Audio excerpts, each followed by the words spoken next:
Hey guys, tonight we were diving headfirst into something messier, smellier, and frankly more disturbing than your spam folder at 3 a.m. Victorian hygiene. Yes, Victorian England, home to corsets, top hats, tea, and personal cleanliness that ranks somewhere between concerning and please evacuate the building. Before we get cozy, go ahead and like the video and subscribe, but only if you genuinely enjoy this sort of historically accurate chaos. Leave a comment telling me where you're listening from and what time it is for you. Some of you are out here listening at 4 a.m, like you're hiding from the Victorian ghost that lives in your hallway, and honestly, good for you. Now dim the lights, turn on a fan for that soft whooshing white noise, and settle in. Maybe pull up your blanket too, just to reassure yourself that your sheets have been washed sometime in the last century. Let me ask you something. Have you ever wondered what people did before deodorant?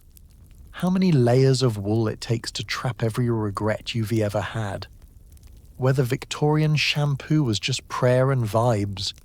Have you ever thought about how awful it must have been to live in London during the Great Stink, when the Thames smelled like someone microwaved sadness? Did people ever bathe on purpose? And how did anyone flirt romantically in a time when brushing your teeth was considered optional?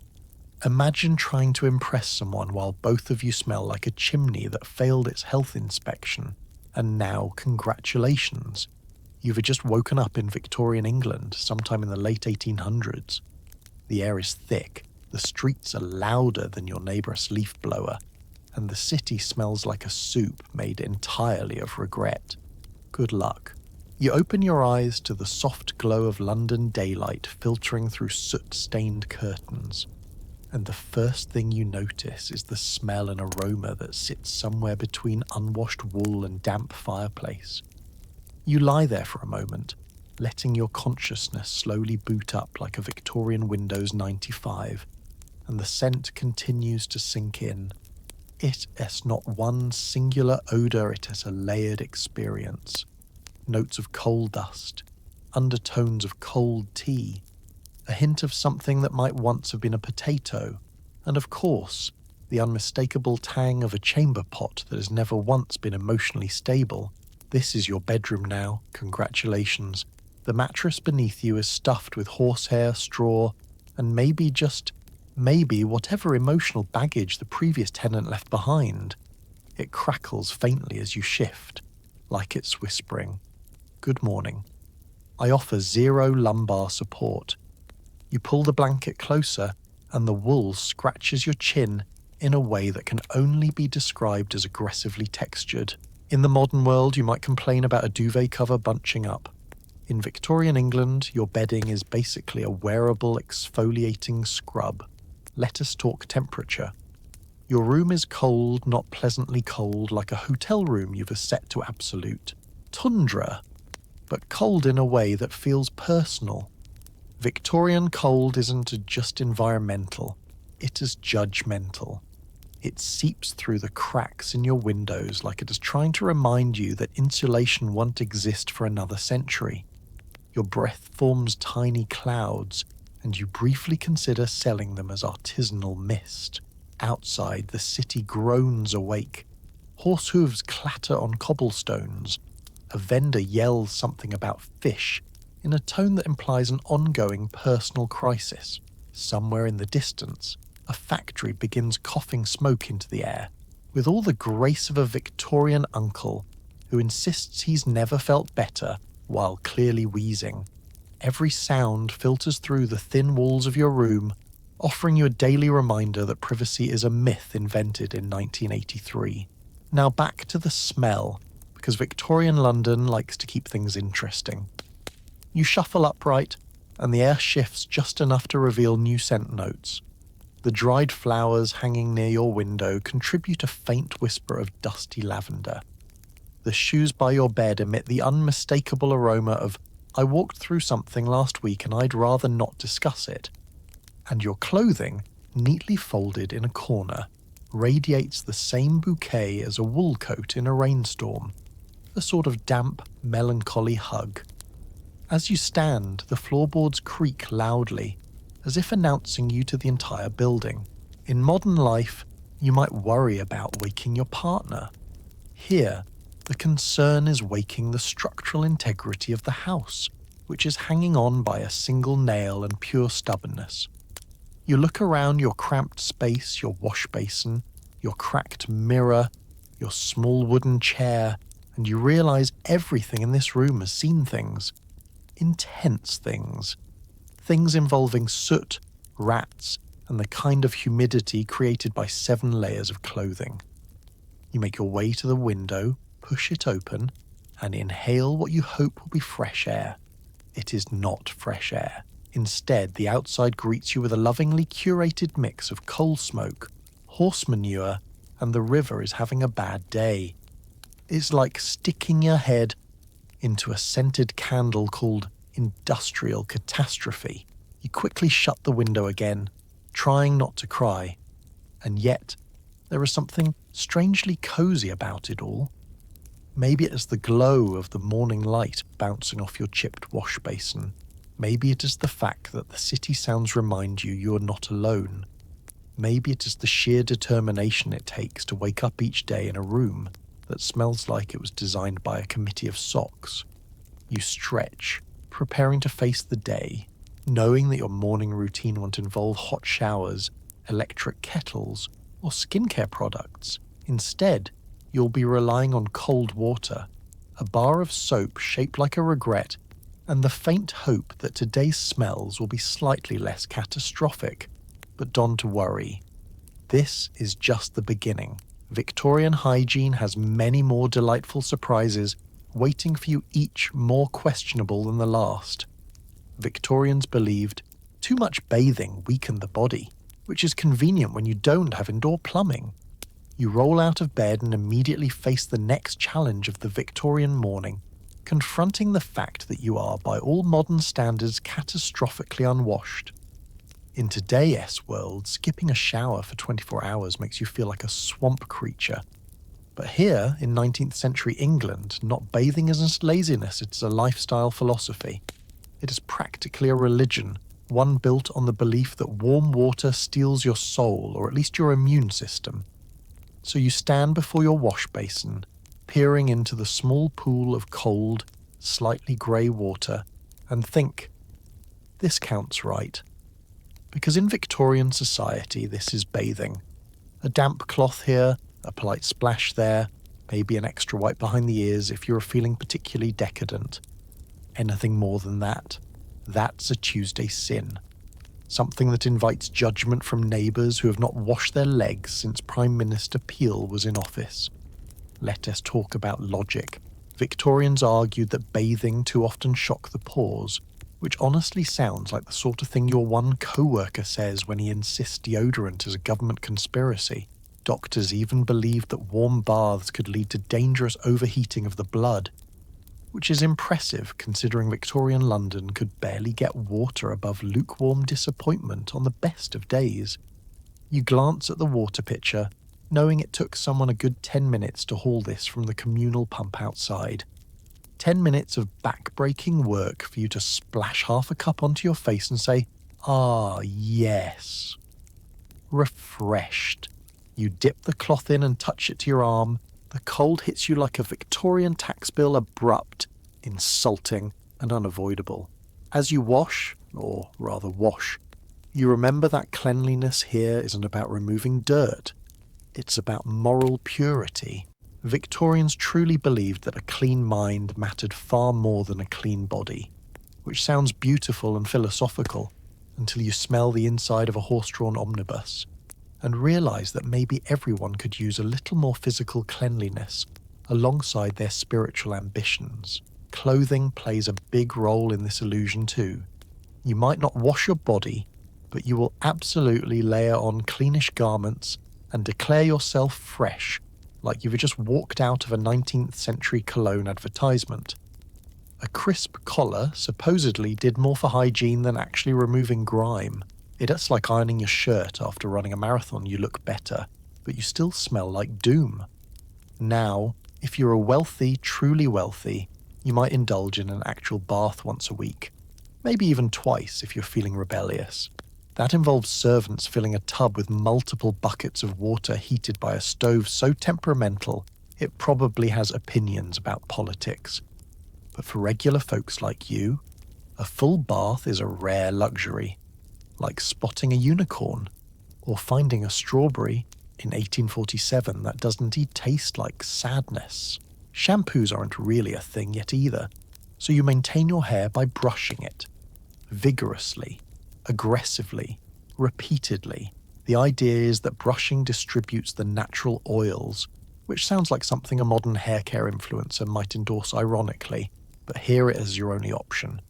Your scalp, at this point, could fry an egg. And here is the kicker.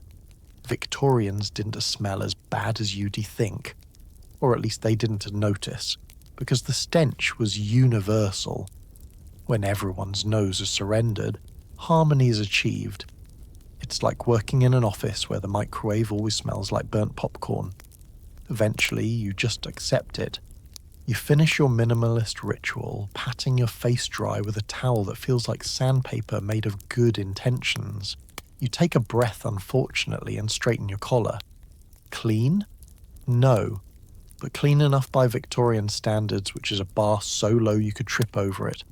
And with that, you're ready to face the day in a society where bathing is optional, dirt is inevitable, and soap is used more for washing clothes than bodies. Don't worry, things are somehow going to get even less sanitary from here. You reach for your hairbrush, your one ancient weapon against the forces of scalp chaos, and begin scraping through Victorian oil levels that could qualify you as a minor petroleum reserve. Your hair greets you like an old friend who refuses to leave your house, clingy, heavy, and carrying secrets you'd prefer not to examine. In the modern world, you might wake up, glance in the mirror and think, ugh, it is kind of oily. In Victorian England, kind of oily would be a celebration, a triumph even, because here, washing your hair is about as common as finding a public restroom technically possible, but only at great personal cost. Let S set the scene. There is no shampoo, not even a distant cousin of shampoo. No fruity fragrances, no clarifying lathers, no soothing aloe vera. What you have instead is soap, which is about as suitable for hair as gravel. It strips everything, leaves your scalp feeling like a battlefield, and somehow still doesn't actually remove the grime. Victorian soap is not your friend. It's a stern Victorian aunt who believes cleanliness is morally suspicious. So instead, your primary method of hair care is brushing. Lots and lots of brushing. You run the bristles through your hair again and again, trying to redistribute natural oils, which is Victorian for lettuce, spread the grease around so it looks intentional. You can practically feel the slickness smoothing out, giving your hair that signature Victorian sheen, part hairstyle, part survival strategy. Your hairbrush, by the way, is not the soft plastic modern tool you're used to. No, this thing is made of boar bristles and Victorian grit. If self-care today feels gentle and soothing, Victorian self-care feels like filing your problems down with sandpaper. Every stroke through your hair is a small workout. You're basically doing scalp cardio. As you brush, you can feel the flakes of soot drifting away like tiny cold snowflakes. That's just London exfoliating you. The city gives and the city takes. You cough once just for the ambience and continue. You're going to need a solid 5 minutes to get through the tangles that have formed overnight from sleeping on a pillow filled with either feathers or hopes and prayers. It's impossible to know which. Let's talk styling. Victorian hairstyles require maintenance. They require structure. They require pomades.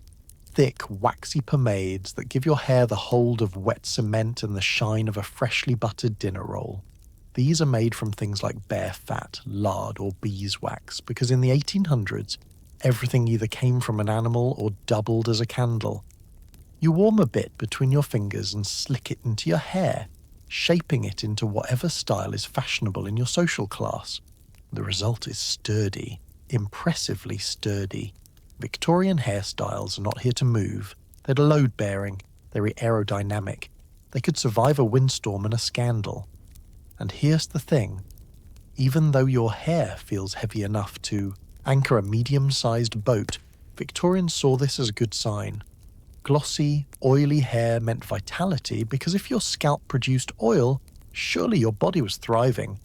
Matte hair wasn't a trend. It was a cry for help. But maintenance doesn't end there. Oh no!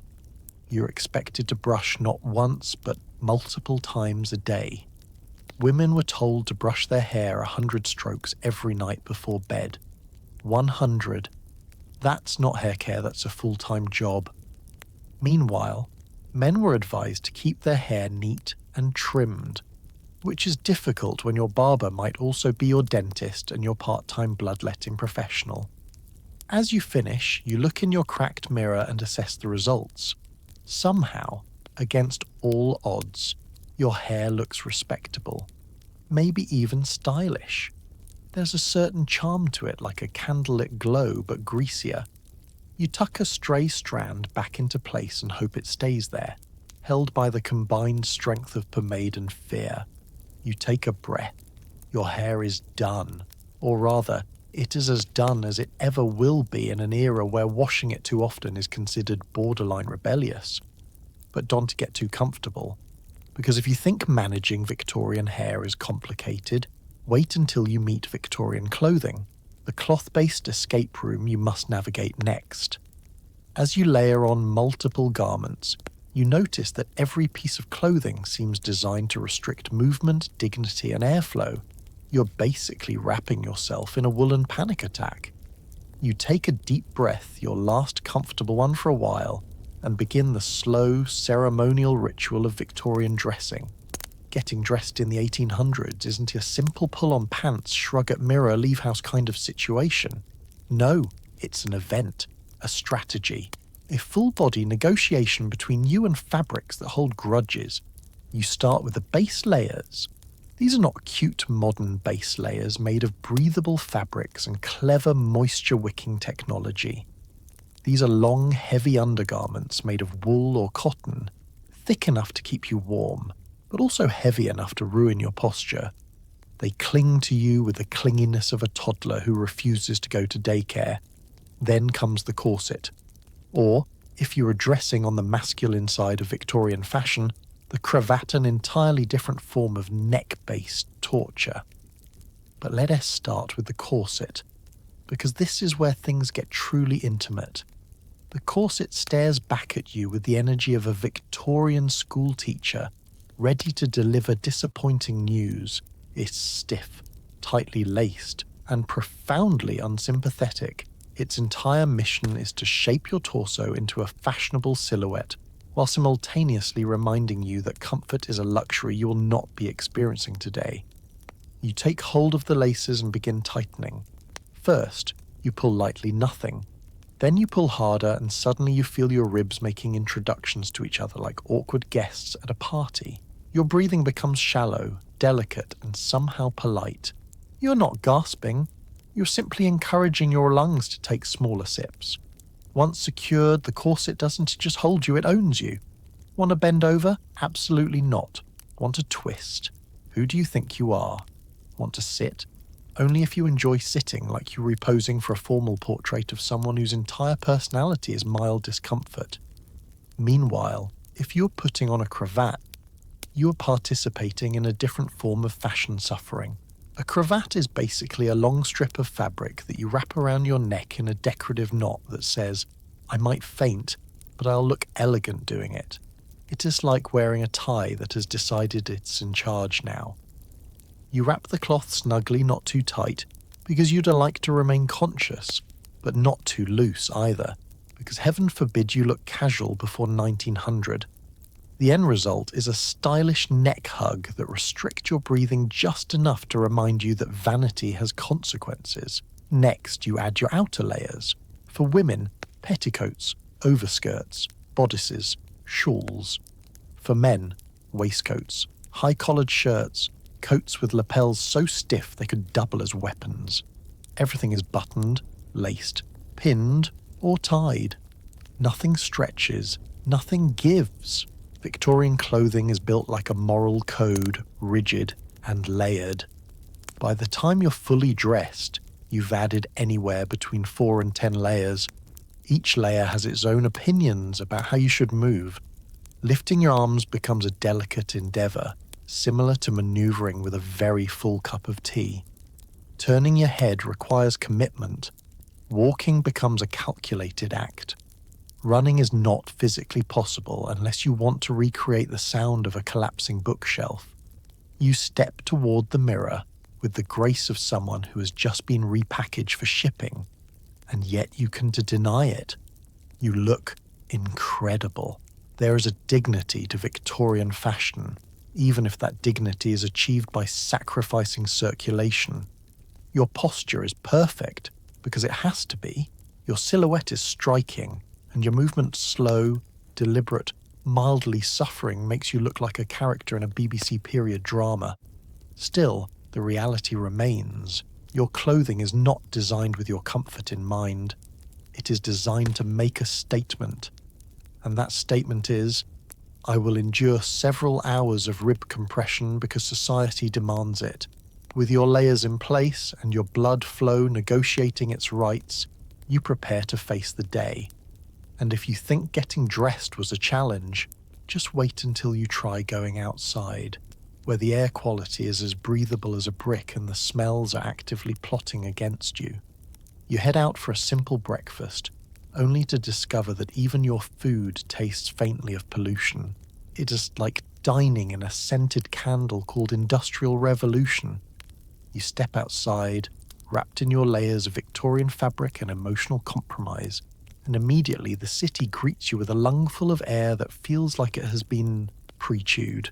The London fog curls around you, not the soft, cosy fog modern people romanticize, but a choking, gritty haze that sticks to your clothing and politely asks your lungs if they're ready to suffer today. This isn't weather, it's a personality. The streets are already buzzing. Horse-drawn carts rumble past, leaving behind aromatic gifts that dot the cobblestones like a minefield of unfortunate surprises. The fog dampens the world into a grayscale blur, and every surface glistens with a mix of dew, smoke residue, and something you hope is just moisture. Your stomach growls, reminding you that despite the olfactory war happening around you, it is indeed breakfast time. You duck into a small cafe, or what counts as one in the Victorian era.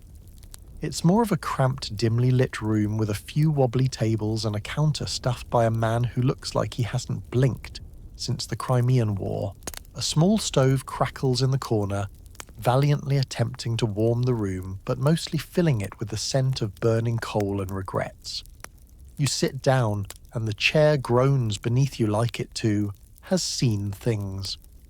A server brings you a simple breakfast, bread, butter, and maybe a bit of porridge if you're lucky.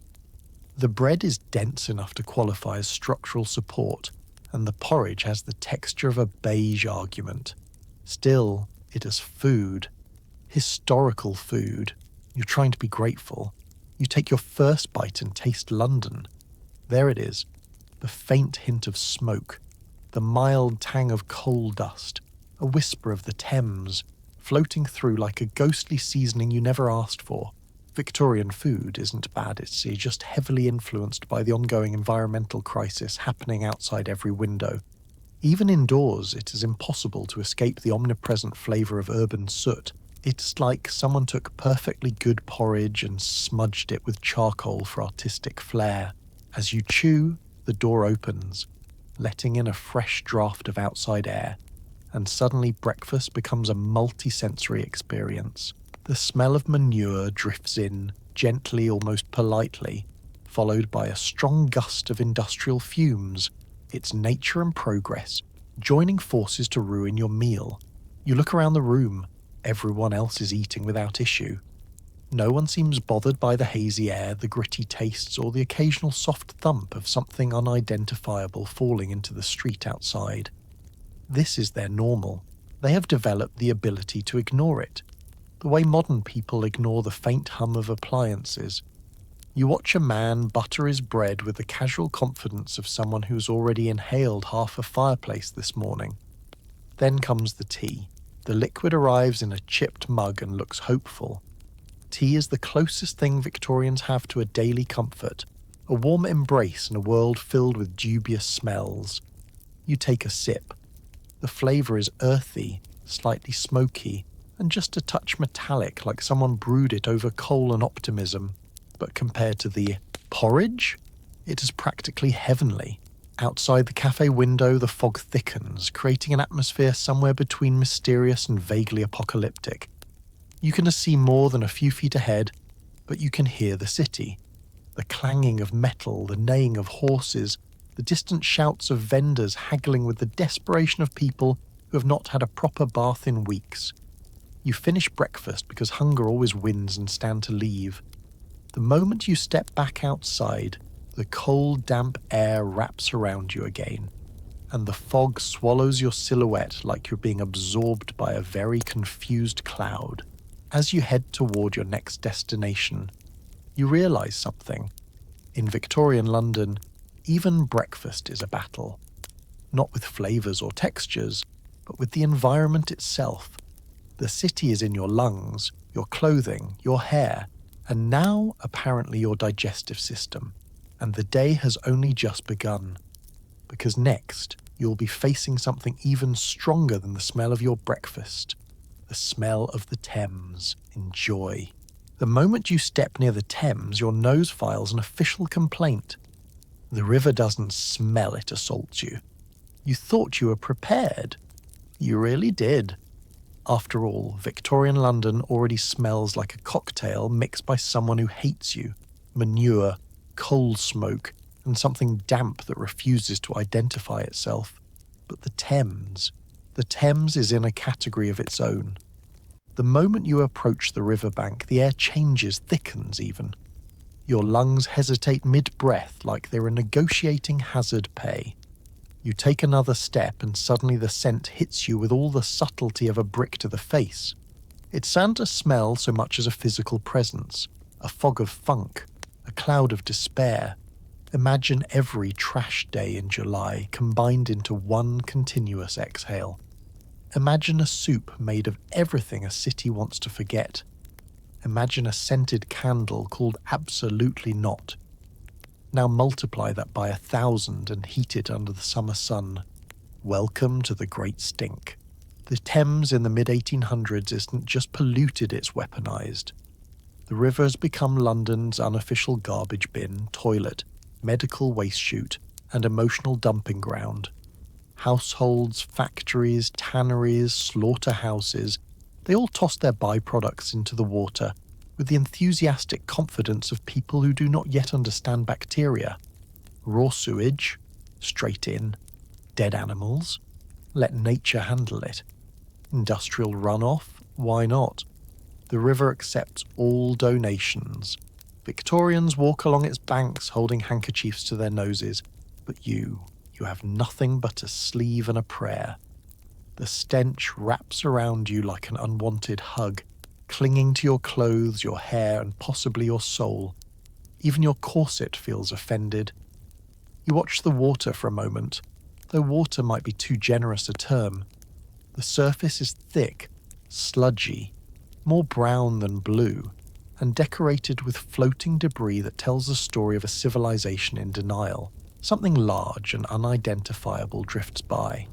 You choose wisely not to ask, let us talk context. It's the summer of 1858, and an unusually hot season has turned the Thames into a giant simmering cauldron of misery. The heat intensifies the smell to legendary levels. Parliament, yes. Parliament itself has been forced to suspend meetings because the odour infiltrates its hallowed halls.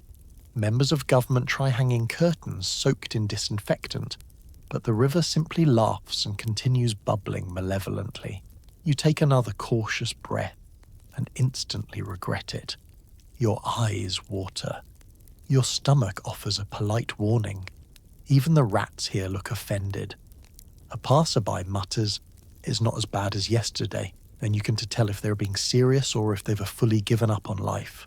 You watch a boatman row across the river, his face blank, his posture resigned. That's not a man, he is a survivor. And yet, the most shocking part, people still use the water. They cook with it, wash with it, brew tea with it, because municipal water filtration is still a distant dream. This means that every cup of tea you've ever had in London contains well, let's not dwell on it. It is a miracle anyone over the age of 5 has teeth or functioning organs. Standing there, you realise the Thames isn't just a river. It is the city's diary, a record of its sins, anxieties, and questionable plumbing decisions. And now that diary is open, steaming, and threatening to ruin your breakfast from earlier. You step back, trying to escape the olfactory blast radius, and the city air, normally awful, feels refreshing by comparison. Coal smoke now smells like a spa experience. Horse manure? A rural delight. Anything is better than having your nose assaulted by the spiritual embodiment of Victorian hygiene, but there's a silver lining. This horror, this unbearable, unstoppable, unforgettable stench will force London to confront its sanitation crisis. The Great Stink becomes the catalyst for one of the greatest public health revolutions in history. Of course, you don't know that yet. You'll just try not to faint. Wipe your eyes, steady your breathing, and prepare to move on. Because next, we were diving into the strange and very unfortunate world of Victorian toilets, or the lack thereof. Enjoy the optimism while it lasts. You wander the city wondering where people actually go to the bathroom. The truth? Oh, you don't want the truth. You take a stroll through London, if stroll is the right word for speed walking, while clenching your internal organs in sheer Victorian dread, and you start to notice something. For a city filled with millions of people, hundreds of thousands of horses, and enough tea consumption to justify its own economy, there are shockingly few places to relieve oneself. Public toilets aren't just rare, they're mythical, like unicorns, or co-workers who empty the office dishwasher. At first you search optimistically. Maybe there is a sign somewhere, maybe a small building, maybe a guarded little corner where dignity goes to survive. But no, every street you wander down leads you only to more streets. Every alleyway contains only ominous puddles that raise more questions than answers. Every doorway appears to be a shop that politely suggests you go somewhere else. So where do people go? Well, everywhere. You notice men casually wandering to the side of buildings with the kind of confidence only achieved by someone who has absolutely zero access to modern plumbing. They stand facing a wall, pretending they were reading a very interesting advertisement for patent medicine.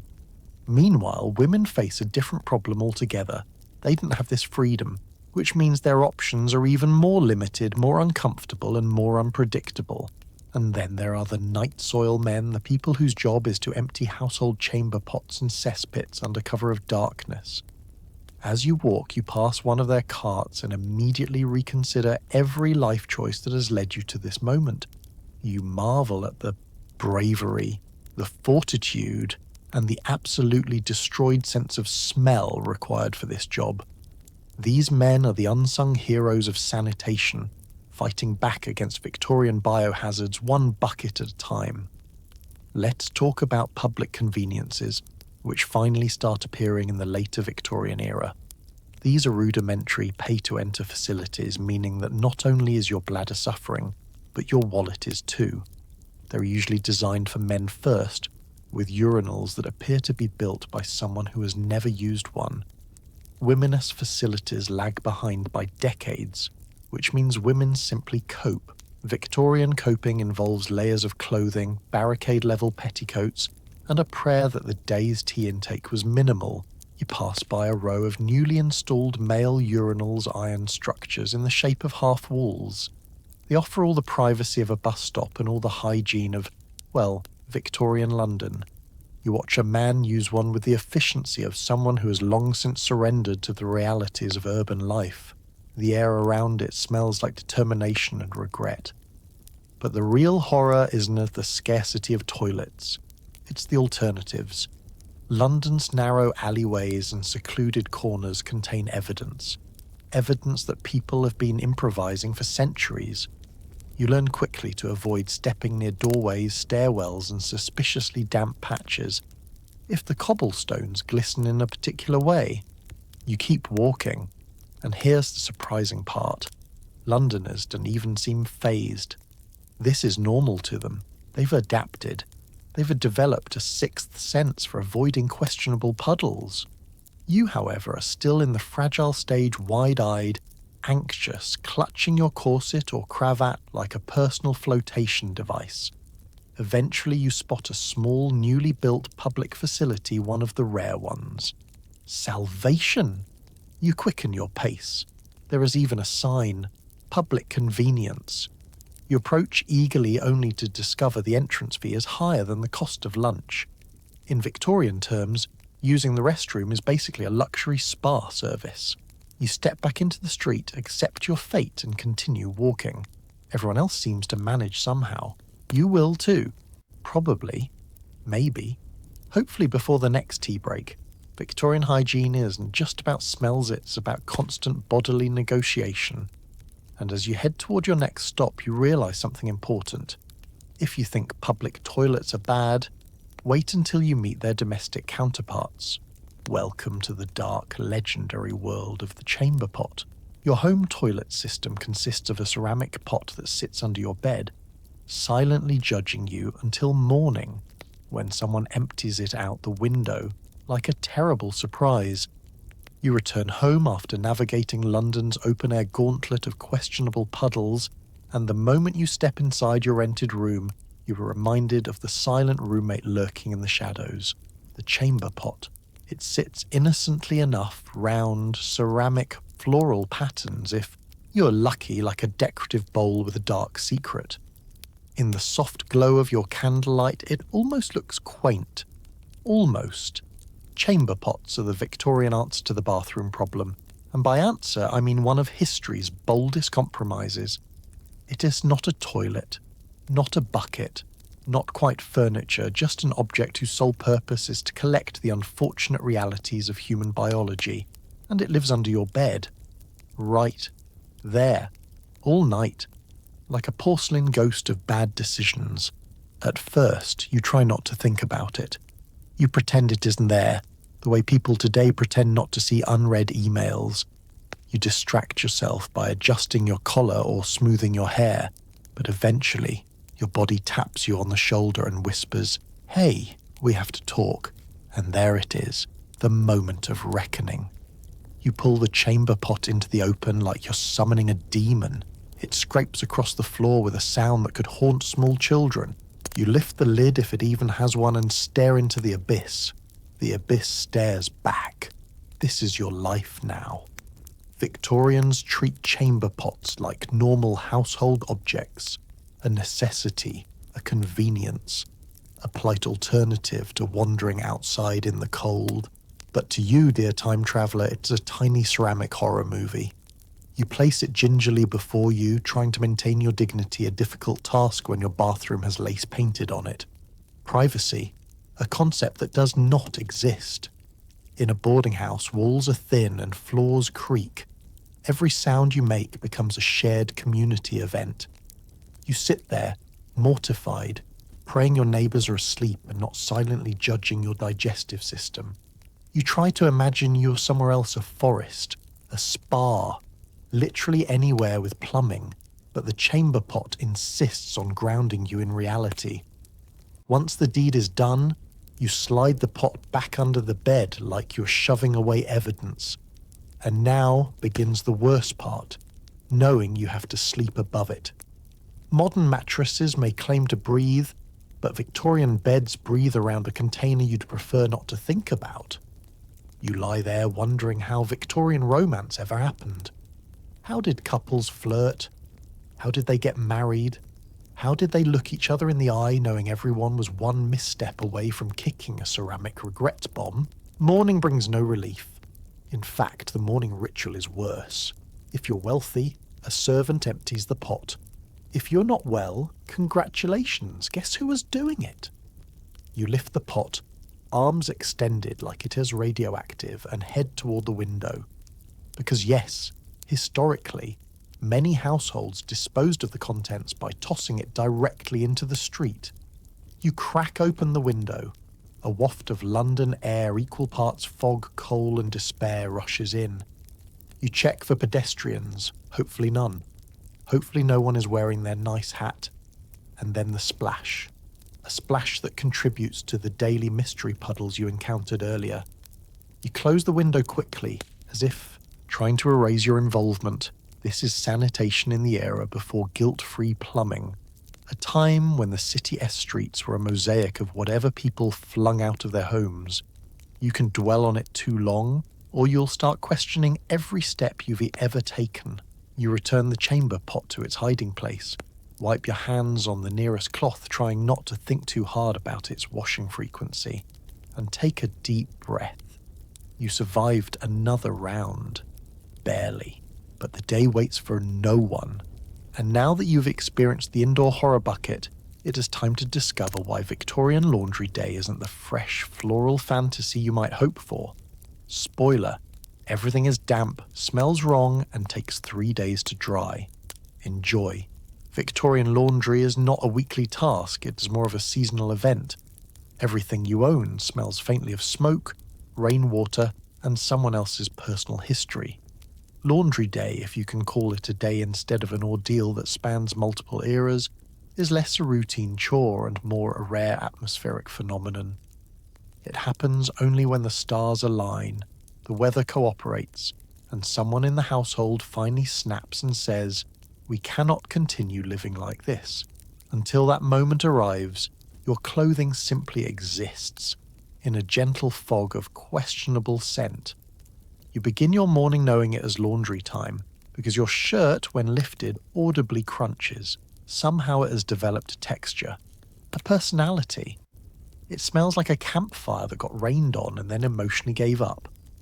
In the modern world, clothing smells wrong only if you've been through a stressful week. In Victorian England, it smells wrong because the city is slowly marinating you. Laundry in this era is brutal. There is no washing machine, no fragrant detergent, no dryer sheets that smell like cucumber breeze. Instead, you have an iron tub, some ash-based soap, and the hope that your arm's gonna fall off halfway through the process. The first step, boil water, a lot of it. Enough to make the room feel like a steam-powered sauna designed by someone who hates you. You watch as a servant or you, if you're not wealthy, hauls bucket after bucket from the pump outside. The water is not crystal clear. It is more of a yellowish suggestion of cleanliness. But that's as good as it gets. You dump your clothing in, and the water immediately turns grey, then brown. Then you stop looking. You poke the garments with a wooden stick the way one might prod a sleeping bear. They swirl and flop around like they are reenacting a dramatic opera. You are pretty sure your socks are fighting for their lives. Scrubbing follows. This is not the soft circular motion you use to clean stains today. This is full contact, knuckle whitening scrubbing on a washboard, a metallic torture device, masquerading as domestic necessity. Every stroke is an apology to your clothing and a threat to your hands. You scrub until your arms feel like boiled noodles. You scrub until the stains have either surrendered or absorbed deeper into the fabric like prehistoric fossils. And then the rinse.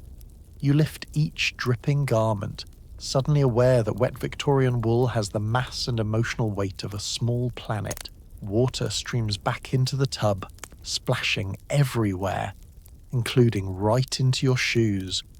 You rinse them in a second tub of slightly cleaner water, because conserving water is vital when it takes 30 minutes just to heat one kettle. Next comes the wringing. You twist the fabric with all your might, praying your wrist joints don't write a will and leave you. Clothing in this era never fully dries, it just becomes less wet. And now it is time to hang everything outside, which is its own gamble. Because Victorian England, say a quality. Imagine drying your clean laundry inside a chimney. Still, out it goes. You hang your garments in the backyard or along a shared line. Immediately they begin absorbing ambient smells, smoke from nearby factories, the musk of the neighbour's livestock, the faint perfume of someone dumping a chamber pot out their window, freshy fresh. Hours later you check on them. They're dryish, stiff as armour plates, and still carrying subtle hints of their former grime. Victorian clothing has memory. It remembers the fog, the toil, the street. And the street remembers right back. Inside, the laundry area looks like a war zone. Buckets everywhere, floors soaked, soap flakes scattered like battlefield debris. And the smell hovering around you is something between wet fabric, steam, and clean dirt. It's better than before objectively, but still wrong, just slightly wrong. Like when someone tries to make a healthy version of pizza. You fold your garments more accurately, you bend them into position, and stack them neatly. This laundry will have to last you weeks, maybe months. Every future layer of soot and sweat will join the fabric, becoming part of the garment's biography. As you pull on your clean shirt, stiff enough to stand on its own, you feel a sense of accomplishment, pride, a little exhaustion-induced delirium. You survived Laundry Day, one of the great trials of Victorian life. And just when you think you've conquered the worst of Victorian domestic hygiene, you smile until you run your tongue across your teeth. Because next up, the dental horrors that make every modern toothbrush commercial look like a utopian dream. Brushing your teeth isn't common, toothpaste is basically chalk, and dentists are artists of pain. Your smile is hanging on by a thread. Literally. You run your tongue across your teeth and immediately regret it. Instead of the smooth enamel you're used to in modern life, you feel a landscape, no, a topographical map of lumps, bumps, and suspicious textures. Your mouth tastes faintly of old tea, yesterday's porridge, and 19th century regret. This is your dental reality now. Victorian dental care, if you can even call it that without being sued for emotional damage, exists in a strange in-between place. Nobody really brushes their teeth daily. Some brush occasionally, some brush never. Many simply give their teeth a quick rub with a cloth and call it moral hygiene.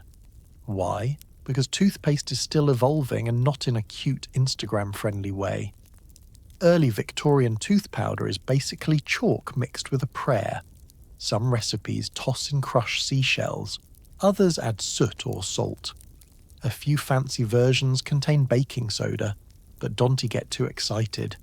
Everything is abrasive enough to sand your enamel into retirement, so you sprinkle a little onto your damp brush made of boar bristles, stiff enough to qualify as small weapons and attack your teeth like you were trying to clean grime off a cast iron pan. The sensation? Imagine brushing your teeth with beach sand glued to a scrub brush. You wince as you scrape away, knowing deep down that you're doing something, even if that something isn't entirely helpful. And yet this counts as good dental habits in Victorian England. Congratulations, you're now an overachiever. But the real anxiety begins when you consider the alternative, visiting the dentist. Victorian dentists are a unique breed. Equal parts barber, surgeon, and brave soul with tongs, they occupy a role somewhere between healer and horror story. Dentistry isn't fully regulated yet, so your options range from a trained professional with limited tools to a guy named Harold who once pulled a tooth from his cousin and decided it was his calling. You sit in your dimly lit room for a moment, imagining the local dentist's office. There is no anaesthetic, not the numbing kind anyway. Ether and chloroform are around, but they're not consistently used for dentistry. Because why use anaesthesia when you can just hold someone really tight and hope for the best? The tools are metal, cold, heavy. They look like instruments borrowed from a blacksmith. Extractions are the most common treatment, because Victorian dentistry believes strongly in the philosophy of if it hurts, remove it. Cavities, yank it. Infection, yank it faster. Toothache, pull out 3 teeth just to be safe. It is preventative care in the most chaotic sense. You imagine sitting in the dentist S chair, if he even has one, while he grips your jaw with one hand and your tooth with the other. He braces himself. You brace yourself. The building itself seems to hold its breath. Then comes the sound, not gruesome, but deeply upsetting, of something being forced out of a place it never wanted to leave. The dentist steps back, triumphant. You step back, dizzy. But let's be fair. Some dentists are trying. They read the latest findings. They experiment with fillings made of porcelain or gold. They study anatomy with genuine curiosity. The problem is that Victorian technology simply hasn't caught up with their optimism yet. Back in your room, you sigh and inspect your teeth in a cracked mirror. The lighting is bad. The lighting is always bad, but you can still see the uneven coloration, the slightly wonky angles, the odd gap earned from years of mismatched nutrition and questionable hygiene. But you know what? This is normal. Everyone has imperfect teeth. Smiles come in all shapes because dentistry hasn't ironed them into uniformity yet. And despite the chaos, Victorian Londoners still love sugar. They eat sweets made of boiled sugar bricks. They nibble pastries sold from carts. They drink endless tea with spoonfuls of white gold. Every bite is a love letter to cavities. Every cup is a promise that you'll be visiting Harold the Amateur Tooth Extractor sooner rather than later. You splash some water in your mouth, swish it around and spit into the wash basin.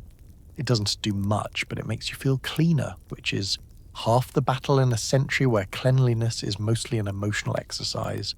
You straighten your collar and sigh. Your teeth are doing their best. You are doing your best. And the day is far from over, because now it is time to re-enter the streets to walk through an environment so aromatic, so astonishing, so creatively foul that it deserves its own tragic poetry. Welcome to Victorian street smells. Enjoy. As you walk through London, it is a full sensory adventure.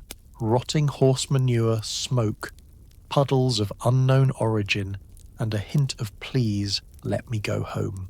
You step back onto the bustling streets, armed with nothing but a brave face and the faint hope that your nostrils will survive the journey. Unfortunately, Victorian London has no mercy. The moment your foot hits the cobblestones, your senses are blindsided by a bouquet of odours so intense they feel like they're being hurled at you by the city itself. Welcome to the streets where every breath is a mystery and every mystery is unpleasant. The first thing your nose identifies is horse manure. Lots of it. An entire city-'s worth. Horses are everywhere, pulling carriages, hauling goods, transporting dignified people who absolutely refuse to walk, and each one leaves behind evidence of their presence. The manure doesn't just sit politely in a pile. Oh no. It spreads, it mixes, it bakes in the sun, it achieves textures. Victorian horse manure is less of a material and more of a lifestyle. But manure is only the appetizer in this questionable scent buffet. Layered on top is the thick, unrelenting smell of coal smoke. Londoners burn coal for everything heating, cooking, existing. The result is a permanent haze that settles into the air like a brooding relative who overstays their welcome. You can taste it the moment you inhale, a gritty tang that coats your teeth, throat, and soul. Then come the puddles. You encounter them constantly, shimmering on the sidewalks like malicious little traps. Each one glistens with oily rainbows that suggest nothing natural is happening here. You approach with caution. Is it rainwater? Is it runoff? Is it something hastily dumped from a chamber pot? The answer is yes, to all three, at once. Victorian puddles transcend categories. They are their own genre. As you navigate around them, you pass a butcher shop, where the smell of freshly cut meat mingles in the air. Normally, this might be comforting, a hearty, savoury aroma. But here, surrounded by warm humidity and questionable sanitation, it becomes a humid cloud of absolutely not. You move a little quicker. Further down, a fishmonger is yelling his daily prices. His stall features heaps of fish displayed proudly, despite the fact that refrigeration won't exist for decades. The aroma. Imagine the scent of low tide blended with forgotten leftovers. The Victorian population calls it fresh. You call it a threat. Right when you think you have found a pocket of tolerable air, something new wafts in. Tannery fumes. Leather making is a thriving trade, and the process involves soaking animal hides in chemicals and liquids best not described before lunch. The stink that emerges is eye-watering, an unsettling mix of decay and fumes that feels like a moral lesson. You press forward, hoping things improve, but then you pass a sewer grate. You regret everything instantly. The smell rises like a ghost made of pure biological vengeance. This is the underworld of Victorian sanitation, the place where everything dumped into the city eventually swirls together into one potent concoction. The stench hits you like a slap made of bad decisions. As you attempt to recover, someone carrying a basket of refuse brushes past you. The scent is indescribable, but your brain tries anyway, desperately flipping through its mental Rolodex of unpleasantness before landing on, oh dear, because Victorian refuse is not the neat bagged trash of today. It is food scraps, animal parts, old rags, mud, organic mystery matter, and things even historians don't want to identify. All the while the fog thickens, trapping every scent like a giant citywide slow cooker. This is smog before the word existed. It sticks to your clothes, it absorbs into your hair, it nestles deep in your nostrils and sets up a long-term lease. And yet Londoners walk through all of this without flinching. They chat, they laugh, they shop. Their noses have been conditioned by years of aromatic adversity. Meanwhile, you, the fragile modern traveller, are questioning the stability of your entire respiratory system. You pick up your pace, weaving through crowds, lifting your skirts or coat to avoid the splash of yet another questionable puddle. You try breathing through your mouth, only to realise that somehow makes it worse. You breathe shallowly, hoping not to take in too much air at once. You pray for a breeze that isn't contaminated by burning refuse. Finally, you escape onto a quieter side street. The smells don't disappear, but at least they stop stacking on top of one another like a horrifying olfactory lasagna. You take a moment to steady yourself, to breathe, to reflect, and then you realise that the city of smells aren't even the worst part, because next you're heading somewhere that brings this chaos indoors. It is time to visit the barbers and bathhouses where hygiene is attempted, dignity is questionable, and diseases gather like it's a weekly book club. You visit the local barber to get cleaned up, only to discover that hygiene services double as community gossip centres and places where diseases hold meetings. You duck into the barbershop partly because you need a trim, partly because your hairbrush has begun making passive-aggressive comments, and partly because you're hoping desperately that maybe the indoors will smell better than the streets. Spoiler, it does not. The inside of a Victorian barbershop smells like warm lather, pipe smoke, unventilated bodies, and the haunting memory of last week's bloodletting session. The barber greets you with a nod, the kind of nod that says he's already decided whether you'll tip or not. Victorian barbers are multitaskers. Hair cutting, shaving, tooth pulling, minor surgery, gossip distribution, and occasionally laundering reputations. The man approaching you holds a razor in one hand and a towel in the other, as if he hasn't yet decided which one your face deserves. You take a seat in a chair that has seen too many things. The leather is cracked, the wood creaks ominously, and you suspect the stuffing is made of equal parts horsehair and unspoken trauma. The mirror before you is so streaked and warped it looks like it was polished with disappointment. Still, you are here for a clean-up, and you are committed. As the barber ties a cloth around your neck, you notice there are no sterilization practices. None. Zero. The tools are cleaned the same way you might clean your hands after eating sticky candy. A little wipe, a shrug, and a silent prayer. Scissors, razors, combs. They move from one person's head to the next with the reckless enthusiasm of bacteria doing parkour. He begins with your hair, combing through it with brisk, efficient movements. The comb is tugging, scraping, catching, on knots created by a combination of Victorian fog, coal dust, and yesterday, pomade. Each stroke feels like it's exfoliating your skull. When the scissors snip, small clumps of hair fall into your lap, carrying tiny black flecks of polluted air. You're basically shedding London. Around you, the shop buzzes with conversation. Two men argue passionately about politics. Someone in the back is retelling a neighbourhood scandal with flourishes that imply personal involvement.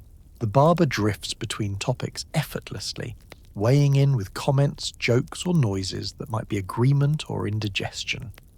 Barbers not just stylists, they're walking social networks. But then comes the real test, the shave. He pulls out his razor, which glints ominously in the dim light. You watch as he gives it a quick sharpen on a leather strap that is older than your mattress. If you were in a modern barbershop, this moment might feel relaxing. Here, it feels like the opening scene of a cautionary tale.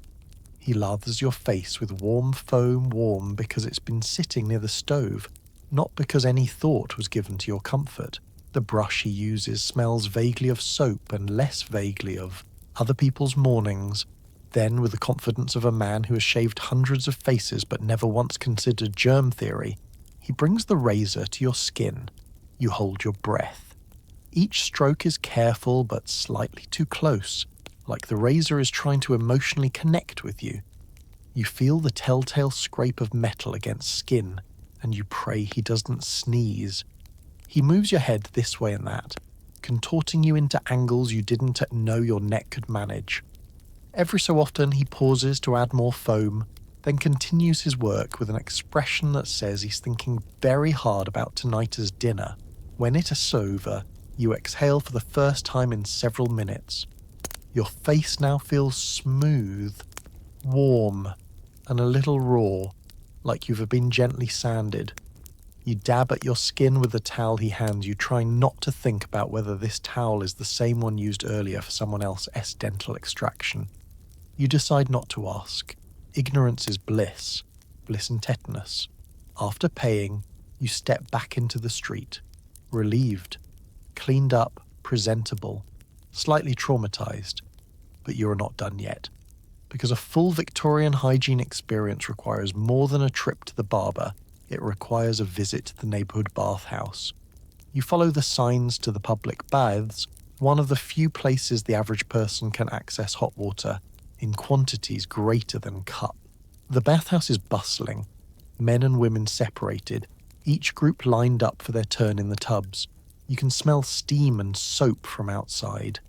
And also something else, something older, something that makes you question the phrase public sanitation. Inside, you pay your fee and are handed a towel and a bar of soap roughly the consistency of a brick. You step into a room filled with tubs, each filled, drained and reused as needed. This is the Victorian equivalent of a spa if spas were dimly lit, vaguely alarming, and carried a high chance of catching something that definitely doesn't have a name yet. Still, the promise of warmth is irresistible. You sink into the water, inhale, and relax until you feel something brush your leg. A leaf? A bit of soap? You pray. Just pray. But despite the questionable cleanliness, the bath feels luxurious. Warmth seeps into your bones for the first time in days. You wash, scrub, rinse, and attempt to ignore the sounds of the next person being ushered in. The bathhouse is constant turnover, like a conveyor belt of slightly cleaner humans.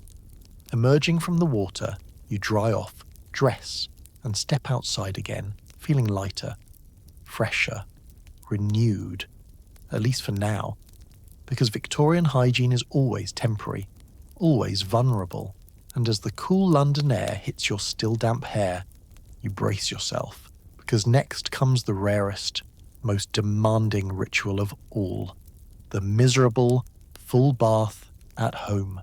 A bath that requires more effort, heat, buckets, fire, and existential contemplation than you could ever imagine. You're determined today. You're actually going to bathe. This involves renting a tub, heating water manually, and questioning your life choices for 3 hours. Today is the day. You've reached that delicate, emotional breaking point where your own scent startles you.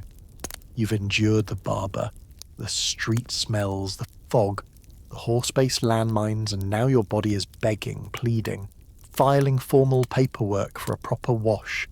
You square your shoulders and announce to the room, "I am taking a bath." The chamber pot in the corner looks amused. It knows how this is going to go. First, you need a tub. If you're wealthy, you may have a small tin bath tucked away, occasionally used and frequently resented.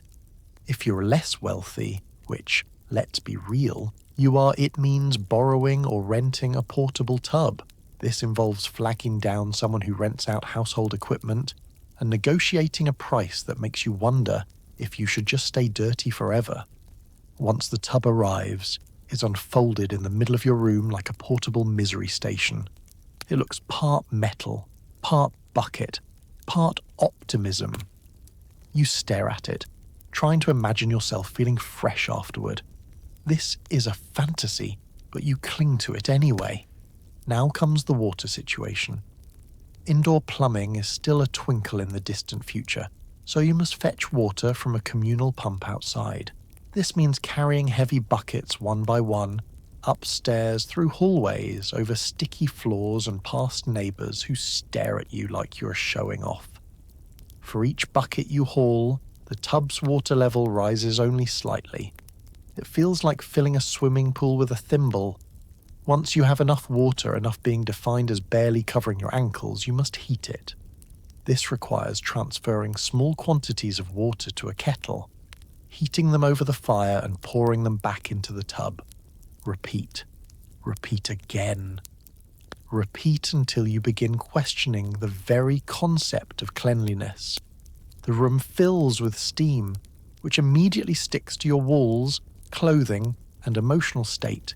It is humid, oppressive, and vaguely smells of coal.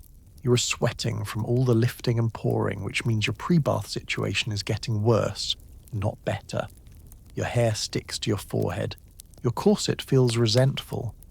The tub itself now contains a mix of cold and hot water that somehow equals lukewarm disappointment. Finally, you strip down, shivering in the cool draft that sneaks through every known and unknown crack in the building. Victorian houses have the insulation of a damp tissue.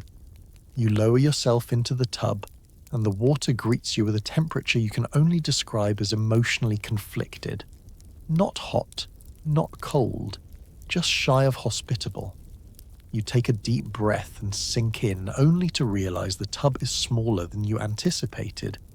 Your knees are pressed up by your ears, your arms stick over the sides, your back's in a weird half curve that would make a chiropractor weep. You are not bathing. You are marinating awkwardly. You reach for your soap, which is shaped like a rectangular grudge. It smells faintly of lye and aggressively of disappointment. You scrub your arms, chest, and legs, working up a minimal lather. The soap leaves a film on your skin that technically qualifies as cleaner than before, but mostly feels like you've applied a thin layer of chalk. You wash your hair by dipping your head into the tub like you're blessing yourself in holy water. The water splashes everywhere, on the floor, on your clothes, on your bed. Everything is damp now. Absolutely everything. You massage your scalp briskly, trying to chase out days of built-up grime, but the water is already turning murky from the effort. You sigh. You knew this would happen. Bathwater becomes swamp water in minutes. Just when you start to enjoy the warmth, finally the water cools to the temperature of a melted snowman.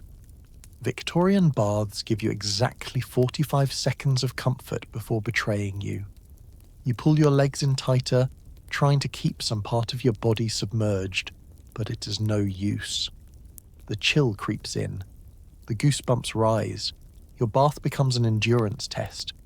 You scrub yourself one last time for emotional closure, then stand up, dripping and regretful. As you reach for your towel, you realise it's still damp from the last time you used it. But hey, at least it's not as damp as your floor. Drying off in a Victorian room is less towel drying and more standing in a draft waiting for evaporation. You shiver, wrap your clothing around your still moist skin, and hope you done catch your third cold this month. Finally, you collapse onto your stiff mattress, feeling marginally cleaner and significantly exhausted. Your hair smells of soap brick, your skin is tight, your soul is tired, but you did it. You actually bathed. Unfortunately, within 1 hour on the streets of London, you will smell like London again. And speaking of smelling like London, it's time to take a sip of something you probably shouldn't. Victorian drinking water. It's time to meet the river inside your cup. You pour yourself a glass of water, hoping for hydration but preparing for cholera. Every sip in Victorian England is a gamble. You look at the cup in your hand the way someone in a horror movie looks at a mysterious basement door. Cautious, suspicious, mildly resigned. Because in Victorian England, the act of drinking water isn't a refreshment, it's roulette. And you? You're about to spin the wheel. The water sloshes gently as you lift it. It's not clear, not even close. It has a faint yellowish tint that whispers, "Please don't ask questions." Tiny flecks float around inside like they're attending a small conference. The smell is present, some combination of minerals, pipes, and Victorian mystery. If modern water is crisp, clean, and confident, Victorian water is the guy at the party who says, "Trust me," right before doing something very untrustworthy. You take the smallest sip possible, barely a taste, hoping hydration will arrive without consequences. It does not. The flavour is earthy, metallic, and vaguely reminiscent of the Thames on a not its worst day. You cough delicately, pretending that this is fine because the alternative is thinking too hard about what exactly you just ingested. Let us talk infrastructure. London's water supply system is a chaotic work in progress. Water companies pump from the Thames. Yes, that same river we discussed earlier, the biohazard soup. And until major reforms arrive, they pump from the dirtier sections of that river, the parts downstream, the parts where everyone dumps everything, the parts where even the fish look like they want to move. Filtration exists theoretically. Some companies run the water through sand or cloth, a gesture that accomplishes approximately nothing. It is like trying to clean a lion using a napkin. Admirable effort, zero results. And then there's the pipes. Victorian water pipes are old, inconsistent, and made of materials that would horrify every modern plumber. Lead pipes? Absolutely. Corroded iron? Of course. Wooden pipes sealed with pitch? Why not? It is the plumbing equivalent of playing Jenga with your immune system. You pour a bit more water into your glass and stare at it. In the sunlight, it glimmers faintly. Not like something clean glimmers, more like something ambitious glimmers. The kind of glimmer that says it's trying its best despite overwhelming odds. The real menace, though, is cholera, a disease carried invisibly in contaminated water that sweeps through neighbourhoods with merciless efficiency. People don't yet understand germ theory. That little revelation is still loading. So cholera is blamed on miasma, bad air, foul smells, or possibly moral failings. Hydration choices apparently are a personality trait. This means when someone gets sick, the city shakes its collective head and says, "Tsk, tsk." That's what happens when you live near odours. Meanwhile, everyone continues drinking river-tainted water like it's fine. Spoiler, it is not fine. Jon Snow? No. Not the, nothing one. The Dr. One eventually figures out cholera comes from water. He literally removes a pump handle to stop an outbreak. But you are living in the era right before that big epiphany. You're drinking suspense in liquid form. You decide to boil your water, which helps somewhat. After 10 minutes over the fire, the water is hot enough to scald a ghost, but you know it is still not perfect. Still, it feels safer, and the steam warms your hands, because why wouldn't your hydration routine also double as light space heating? Then there's tea. Beautiful, dependable tea. Victorians drink tea like breathing depends on it, and honestly it might. Boiling the water kills some harmful stuff, and the tannins add flavour strong enough to distract from everything else. Tea is the closest thing to a safety net the average Victorian has, which is why you cling to it, like it is your emotional support beverage. So, you pour yourself a fresh mug. The water is hot, fragrant, and only slightly cloudy. You sip it, and for a moment it feels almost modern, almost normal, almost comforting, a tiny act of rebellion against the city's ongoing sanitation crisis. But as you set down your mug, you know this is to the end of your hygiene hurdles. Because while water is dangerous, soap isn't exactly your ally either. In fact, Victorian soap is about to become the brick-shaped disappointment that brings your confidence crashing right back down. Victorian soap smells aggressively medicinal and feels like trying to wash yourself with a dried-up cheese block. You pick up the bar of Victorian soap, holding it between your fingers like an artifact recovered from an archaeological dig. It is hard, very hard. This is not the smooth, moisturizing, lavender-infused bar you buy in modern stores. This is a rectangle of lie, fat, and ambition.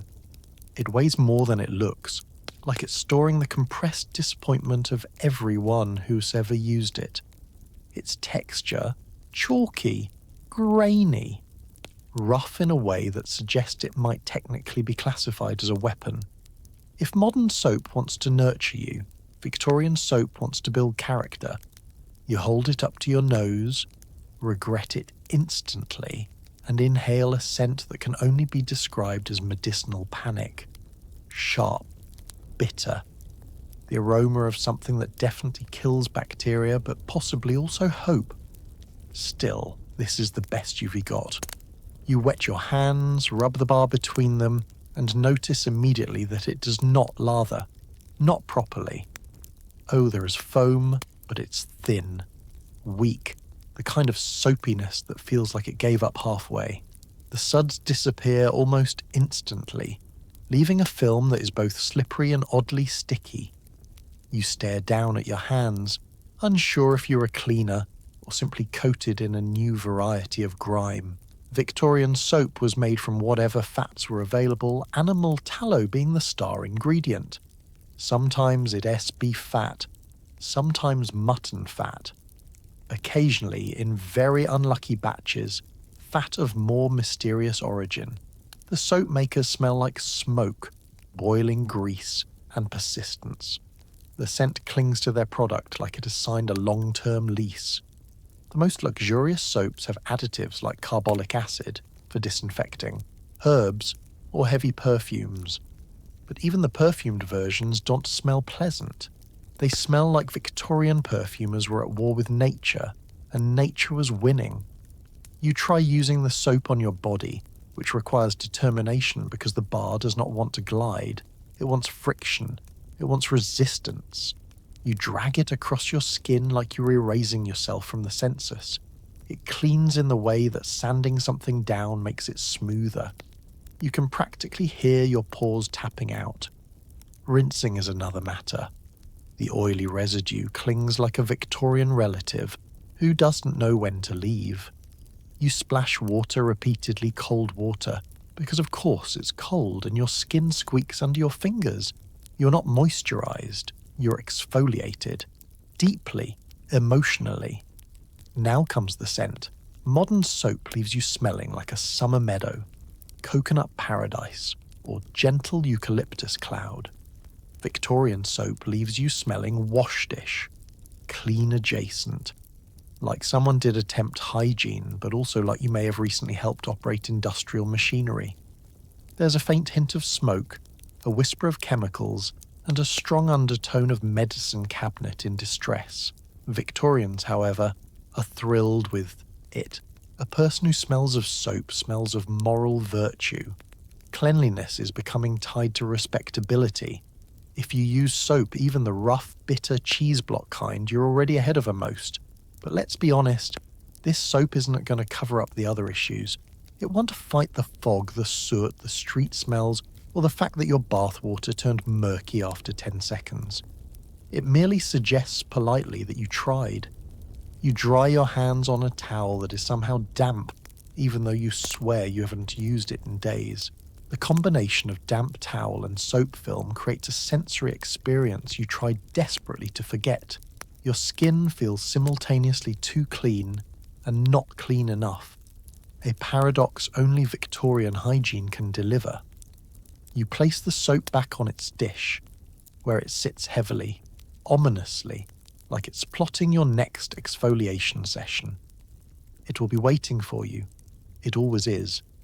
Feeling slightly cleaner but mostly defeated, you straighten up. The battle with soap is over, but your fight against Victorian smells is far from done, because now you're about to meet the era's preferred method of dealing with waste, just throwing it somewhere and hoping the city deals with it eventually. Welcome to Victorian trash disposal, where out of sight, out of mind becomes a citywide survival strategy. People don't avoid odours, they layer over them. Welcome to a world where everyone smells like lavender, smoke, sweat, and ambition. After your battle with soap leaves you smelling like a freshly scrubbed barn door, you realise the truth about Victorian hygiene. No one actually eliminates odours, they simply decorate them. The entire century is built on the principle of olfactory camouflage. You are not clean, you are scented. Victorian perfume isn't the delicate, airy mist you spritz on your wrist today. It is strong, bold, assertive, the fragrance equivalent of a handshake that lasts too long, made from essential oils, spices, flowers, and sometimes mysterious animal-based fixatives. Victorian perfumes are crafted to announce your presence before you enter a room, and linger long after you leave it. You lift a small glass bottle to your nose. Inside swirls a concoction designed to battle every odour Victorian life throws at you. Smoke, horses, coal dust, whatever that puddle you stepped in earlier contained. You dab some behind your ears, and instantly the air around you becomes a floral battlefield. Lavender, rose, bergamot. Also, is that vinegar? You're not sure, but it smells determined. And then there's pomade. Victorian pomade is the glue holding society and most hairstyles together. You've already brushed your hair into a shimmering oil slick earlier, but now you are adding the finishing touch. A thick, waxy ointment that smells faintly sweet, strongly musky and slightly edible. Please don't. It is made from animal fat mixed with fragrance oils, and its job is to hold your hair in place through wind, fog, humidity, and existential despair. You dip 2 fingers into the tin. It feels like softened candle wax with ambition. You warm it between your hands and smooth it through your hair. Instantly you look shinier, sleeker, like a person who has wrestled with Victorian grooming and lived to tell the tale. Your hair now carries an aroma that blends perfectly with your perfume, a complex medley of smoky floral undertones and beef fat. Yes, you can't escape the beef fat. Next comes the layering. Because you, the modern outsider, may think one fragrance is enough, but Victorians? Not a chance. You add cologne to your wrists, pomade to your hair, scented handkerchief in your pocket, a pinch of perfumed powder on your clothing. If you are wealthy, maybe even a dab of something exotic imported from faraway lands. If you are not wealthy, you settle for whatever you can afford, perhaps a cheap scent that smells vaguely like wilted carnations and mild disappointment. You step back and inhale. You smell complex, like a bouquet that has been sitting too close to a fire, or a romantic poem that has been dropped in a puddle. It is not unpleasant, it's just intense. But that's the goal. Because in Victorian England, your scent is your social armour. It tells the world you're clean enough, wealthy enough, respectable enough, and not currently decomposing. You step outside your room and instantly realize everyone else is doing the same. The city smells like a perfume store collided with a coal factory. Women pass by in clouds of violet and heliotrope, mixed with faint traces of starch and perspiration. Men walk past radiating notes of bay rum, tobacco, pomade, and existential dread. Street vendors hawk floral water that promises miracles but delivers horse-tinged reality. Even your clothing now participates in this fragrant frenzy. Fabrics absorb smells like gossip enthusiastically and forever, so adding perfume is less about masking stench and more about negotiating terms. Your coat smells like smoke and lavender. Your gloves smell like leather and citrus. Your collar smells vaguely medicinal. It's a scent symphony, but the composer is stress. And yet, beneath all this layering, one truth remains. Nobody is actually clean. The perfume is a performance, a beautifully scented lie. A handshake agreement between the public and their noses that says, "We're all trying our best." A breeze carries a new scent your way, something unpleasant, something rotten. Ah, yes, right on cue. Because while you may have conquered a personal odour for the moment, the city is still working through its own issues, which means it's time to witness one of Victorian London's most consistent smells. It's garbage. Welcome to trash disposal, where the motto is just toss it somewhere and assume the universe handles it. The city has no organised trash system, so the streets are basically compost piles with ambition. You step outside smelling faintly like a scented candle, manufactured by someone who has never actually smelled flowers, and immediately your perfume begins fighting for its life, because Victorian London's garbage situation is less sanitation system and more everyone doing whatever feels right in the moment. Spoiler. What feels right is usually throw it over there. There is no official trash collection, no scheduled pickup, no cheerful trucks lifting bins with robotic arms. Instead, the city relies on an assortment of scavengers, foragers, rag and bone men, mudlarks and animals to handle waste. In other words, the trash sorts itself. The system works about as well as you'd expect. You glance down the street and see the evidence everywhere. Piles of refuse against walls, broken pottery, bones, rotten vegetables, newspaper clumps, odd bits of fabric, mysterious blobs that refuse to identify themselves. It all forms layers, literal layers of urban sediment. Archaeologists one day will dig through this and say, "My goodness, they lived like this." And yes, they did. Someone opens a window above you. You freeze. You've learned to be afraid of Victorian windows. They are portals through which anything might be launched. And sure enough, down plops something soft, sticky, and distressingly warm. You jump aside like a startled cat. The splat echoes. Someone shouts an apology that does absolutely nothing. Welcome to the waste management plan. Gravity. You continue walking, stepping carefully between puddles and piles, each one an invitation to regret. The air is thick with smells, rotting produce from the market, animal waste, bits of spoiled fish left from yesterday's stalls. In the modern world, compost is an eco-friendly bin you keep outside. In Victorian London, it is the entire street.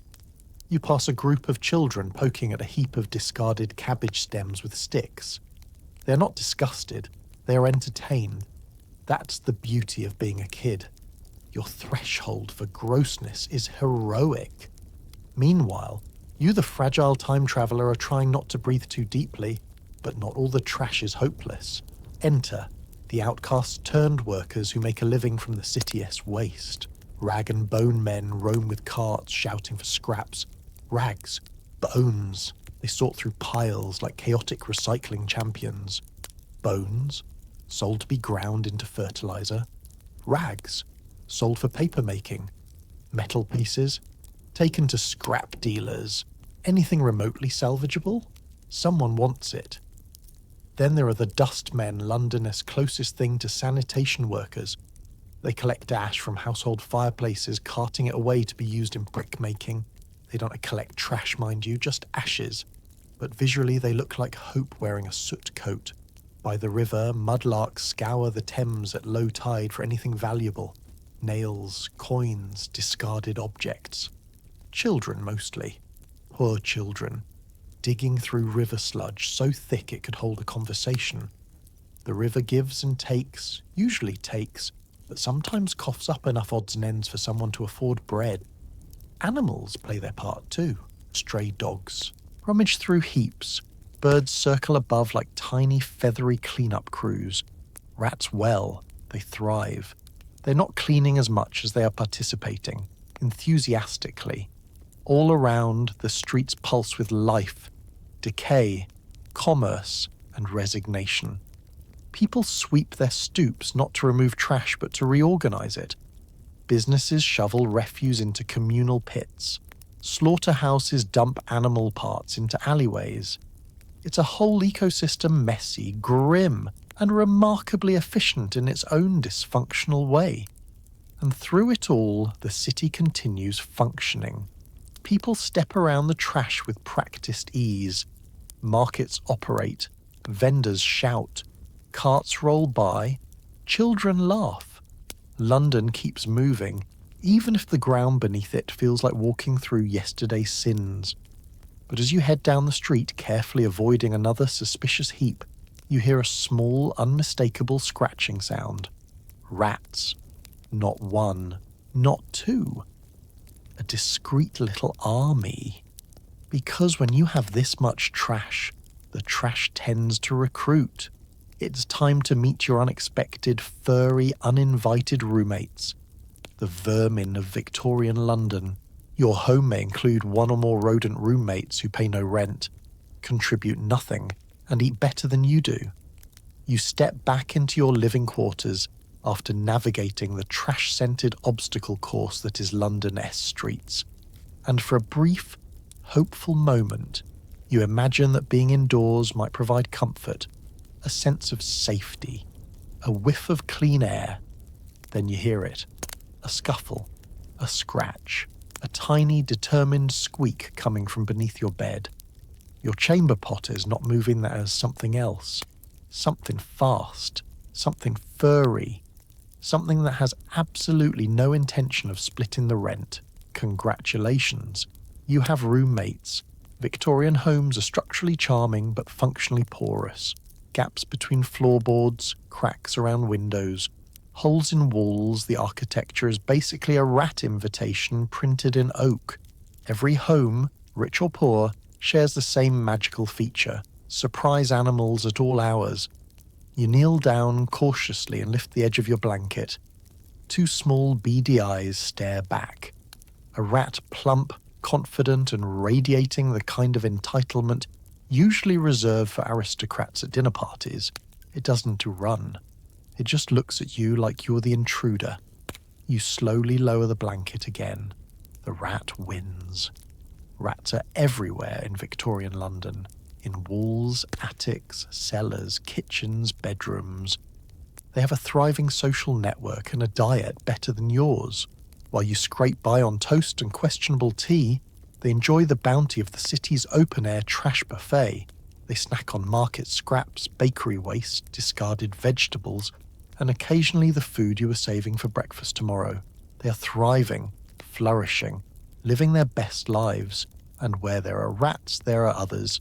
Mice scamper across rafters like tiny acrobats. Beetles tap dance along windowsills. Fleas. Oh yes, the fleas jump around like hyperactive ninjas waiting to turn your ankles into an all-you-can-eat buffet. Victorian homes don't have pests, so much as they host small ecosystems. You're essentially living inside a cozy wooden terrarium. You sit on your bed, trying to pretend you didn't see anything. Your blanket rustles. Your candle flickers. You can hear faint scratching behind the walls, as though the Vermin Union is holding a meeting. You picture them around a tiny table debating tax reform. But here's the thing. Victorians don't scream at rats. They sigh at them, shrug, maybe block a hole with a rag. Because in this era, Vermin aren't a sign of personal failure, they are just roommates by default. Even wealthy households with servants and sturdy locks can't fully escape them. The rats live in the city's bones. Occasionally you'll see cats on the job. Big, beefy Victorian cats with attitudes and one clear mission: rodent liquidation. Households keep them not as pets but as employees. These cats patrol hallways, leap onto rafters, and glare at rodents like overworked security guards. They reduce the population, but they can eliminate it. Rats simply evolve better strategies. And then there are the urban foxes. They're not indoor pests, but they skulk around the streets at night, snacking, prowling, and occasionally staring at you with an expression that says, "You don't belong here either." Back in your room, you tuck your feet onto the bed, suddenly hyper-aware that the floor is alive. You hear another squeak, another rustle. Something small darts across the corner. You tell yourself it is fine. You're fine. Everyone is fine.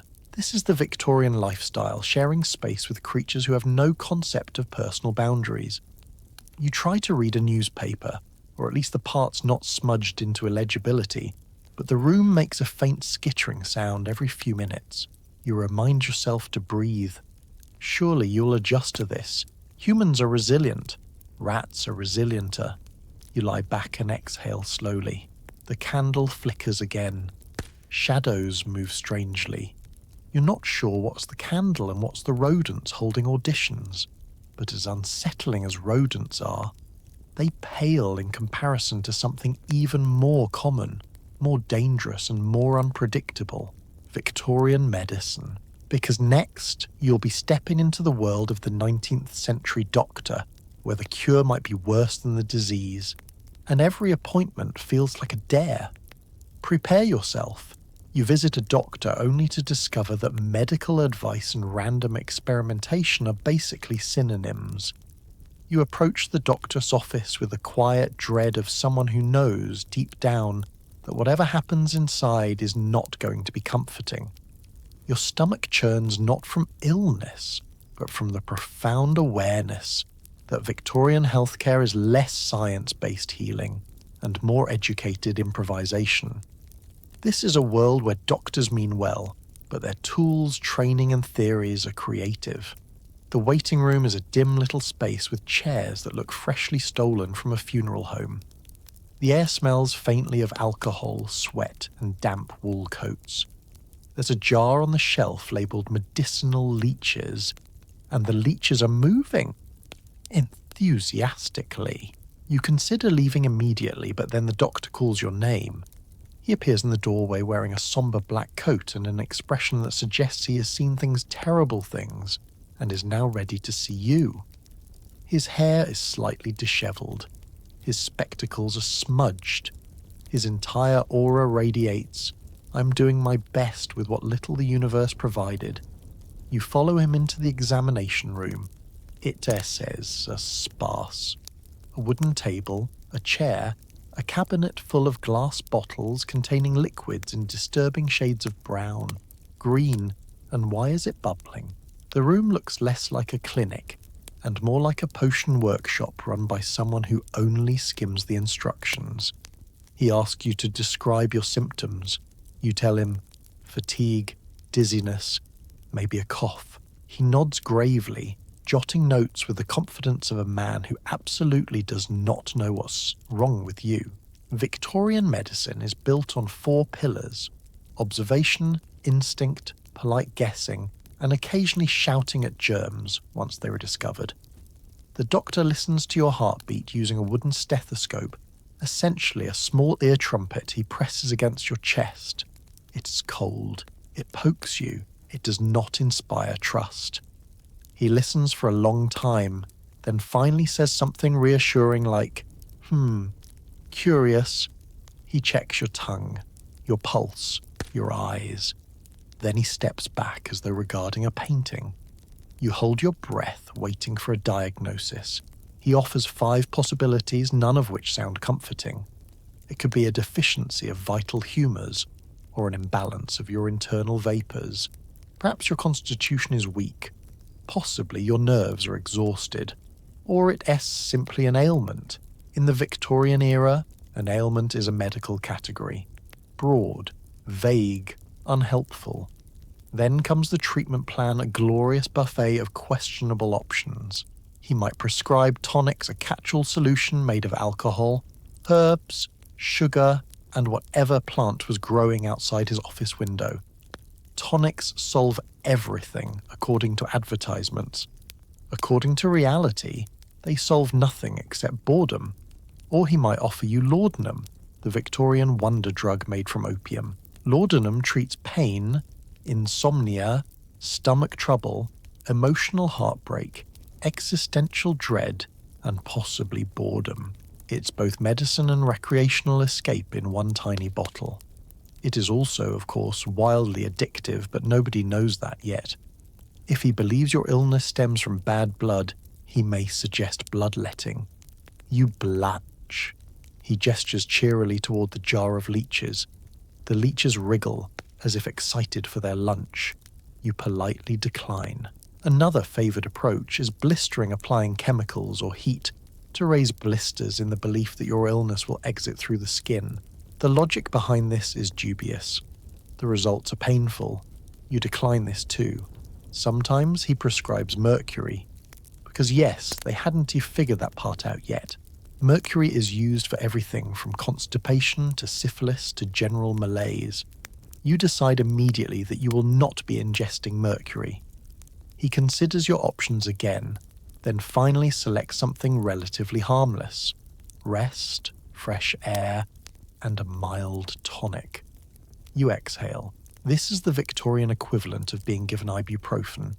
Still, you can't leave without witnessing the true spectacle of Victorian medicine, the surgical tools. On a table nearby rests a gleaming collection of instruments, saws, forceps, probes, clamps laid out neatly like a charcuterie board of terror. Anesthetic exists, but it is unreliable and often skipped. Surgery is an act of bravery, adrenaline, and speed. Surgeons pride themselves on fast amputations. Speed records are kept. Applause occurs. You avert your eyes. As you stand to leave, the doctor pats your shoulder reassuringly, though, honestly, his hand smells faintly of disinfectant and faintly of despair. He wishes you well and reminds you to drink plenty of boiled water. You nod, clutching your tonic bottle like a talisman. Back outside, you inhale the London air, thick, smoky, mildly toxic, and it somehow feels safer than that examination room. Victorian medicine is a miracle in progress. A messy, chaotic, brave attempt to understand the human body with tools borrowed from carpentry and hope borrowed from religion. People survive. People suffer. People endure. But the real revolution is coming. The city's health will soon transform thanks to sanitation heroes who believe London can be more than a giant biohazard. Because next, you're stepping into the world-changing work of Jon Snow and Joseph Basil Gett, the unlikely duo who saved London from itself. Two brilliant men begin to realise that maybe, just maybe, London shouldn't smell like the inside of a dragon's nostril. You've spent the last several segments wandering through Victorian London, bravely inhaling whatever the city throws at you, and now, mercifully, you are arriving at the part of the story where someone finally decides enough is enough. Enter two men with extraordinary foresight and probably extraordinary nose strength, Dr. Jon Snow and Sir Joseph Basil Gett, the dynamic duo who drag London out of its sewage-scented nightmare and shove it, kicking and screaming toward modern sanitation.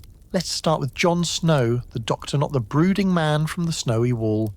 This Jon Snow is wandering around London with a notebook, impeccable dedication, and the revolutionary belief that diseases might come from contaminated water instead of bad air or mysterious vapours. You picture him stepping through the streets, the stench swirling around him, while everyone else insists the air is the problem. Snow politely disagrees. He is staring at water pumps like a detective in a period drama, piecing together clues, connecting dots, and probably wishing he could wash his hands in something that isn't cholera soup. The big moment comes during the Broad Street cholera outbreak of 1854. Snow interviews families, maps cases, and makes a discovery so groundbreaking, the city takes years to catch up.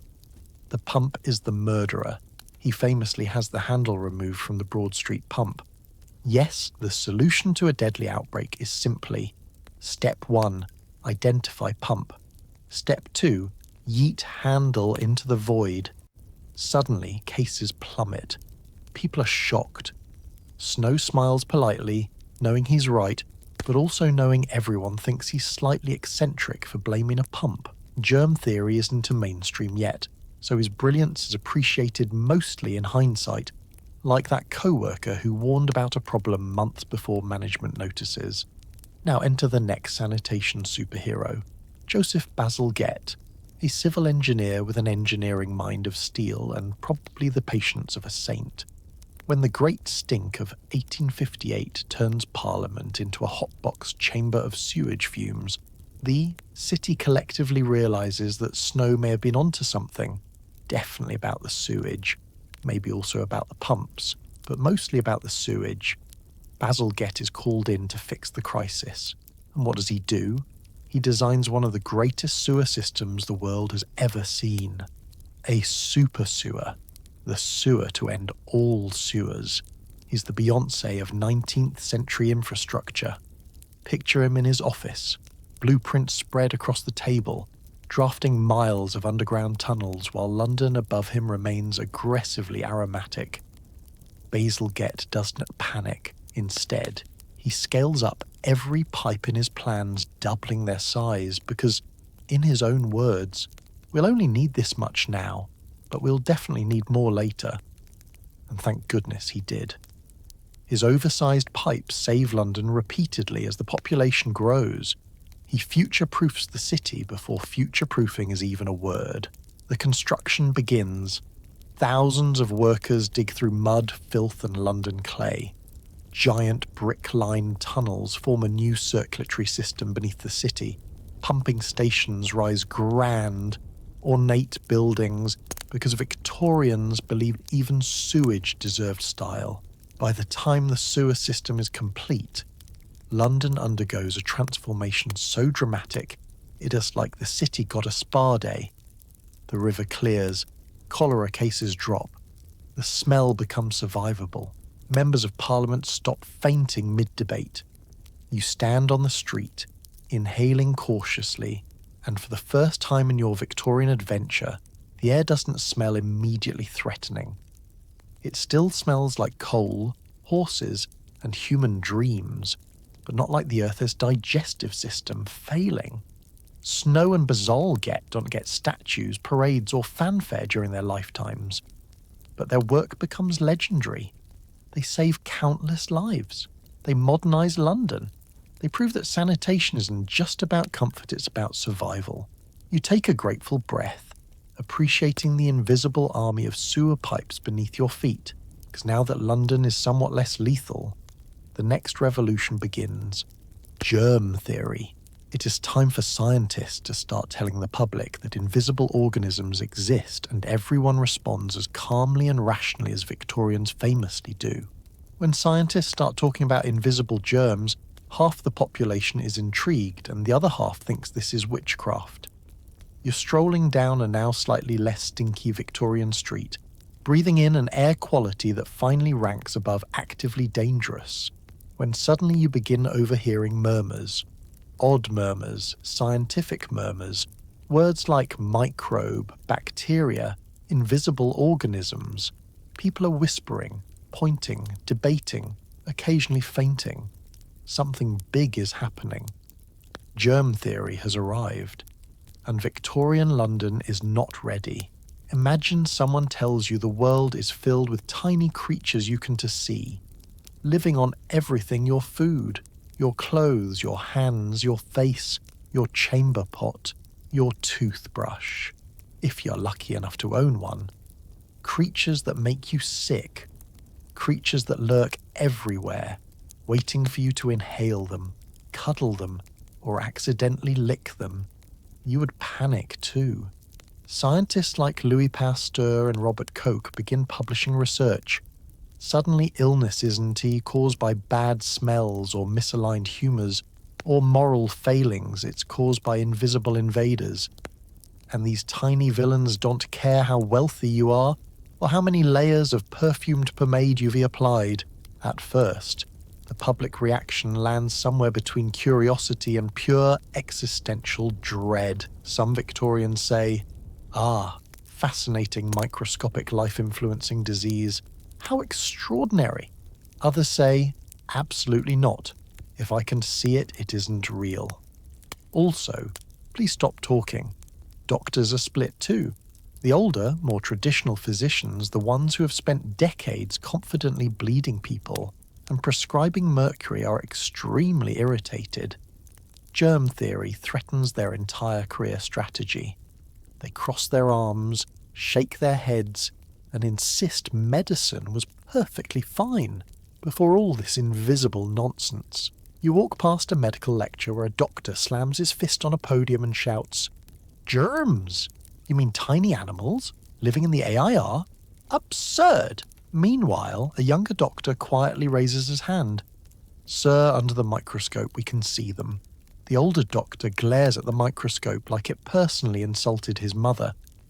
Households react in beautifully chaotic ways.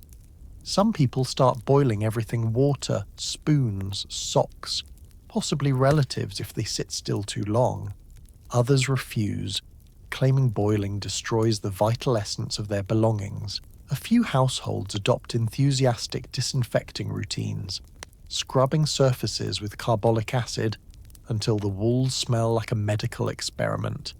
Still others insist nothing needs to change and continue chopping raw meat, petting the cat, and then kneading dough like they were trying to infect all of Surrey. And oh, the arguments! Germ theory becomes the Victorian equivalent of a heated comment section. One man insists germs are real because a scientist told him. Another insists they are near because the Bible doesn't mention them. A third insists they re-real, but only French. People have them. A woman insists she has never seen a germ, therefore germs are a government plot. Sound familiar?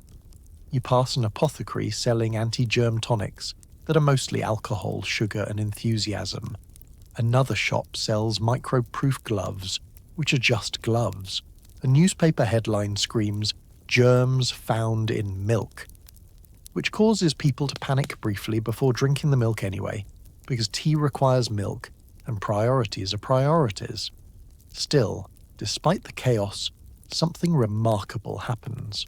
Slowly, hesitantly, the city begins to change. Doctors start washing their hands between patients, a shocking innovation. Hospitals begin cleaning instruments before surgery. Midwives sterilize cloths. Kitchens start separating raw meat from everything else. People boil more, scrub more, worry more, and live longer. You feel the shift. For the first time since arriving in Victorian London, you sense a glimmer of scientific clarity.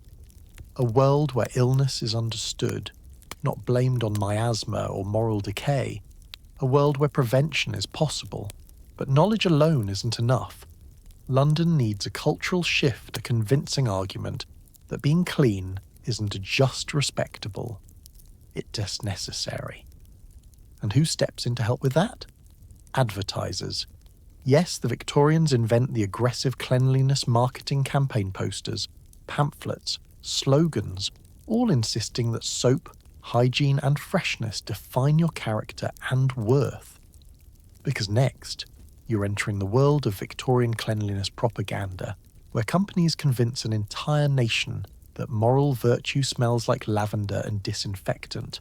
Victorian companies aggressively market soap like it's a moral obligation. Suddenly, washing becomes synonymous with being a good human. You're walking through the streets of a newly scientifically enlightened London. Germs are real now, or at least real enough to worry about, and you start to notice something strange. Posters everywhere. Billboards nailed to wooden walls. pamphlets shoved into your hands by boys who run like caffeinated squirrels, newspaper ads that seem less like advertisements and more like personal attacks. And every single one of them says the same thing: buy soap, use soap, live soap. Victorian soap companies see an opportunity the size of the British Empire and seize it with both lathered hands. Germ theory is fresh, people are panicking, and suddenly hygiene is not just a practical necessity, but a moral performance. Cleanliness equals purity, purity equals respectability, respectability equals, please buy our soap so you don't die. You stop to examine one poster. It features a cherubic child impossibly clean, glowing even holding a perfect white bar of soap. Underneath, in bold letters, dirt is sin. Soap is salvation. You blink. That escalated quickly. Another advertisement shows a woman in a pristine dress smiling as she scrubs laundry in a sparkling basin. The caption, "A tidy home reflects a tidy soul. You glance at your own laundry and wonder if your soul is crunchy." The marketing tactics are brilliant, manipulative, ruthless. Victorians invent something that modern advertisers still use today. If people are insecure, they will buy things. Suddenly being clean is no longer just nice, it's patriotic. It shows discipline. It shows you are modern. It shows you are not morally decaying like the unwashed masses who apparently live in eternal filth and darkness, according to the soap companies. You walk a little further and encounter a travelling salesman standing on a crate. Yes, waving a bar of carbolic soap like it's the crown jewels. Dozens gather around him. "Ladies and gentlemen," he shouts, "germs lurk everywhere. In your hair, in your clothes, on your children, in your servants. But do not fear, for this soap kills invisible enemies." He scrubs the air dramatically. The crowd gasps as if he is performing an exorcism. You resist the urge to clap.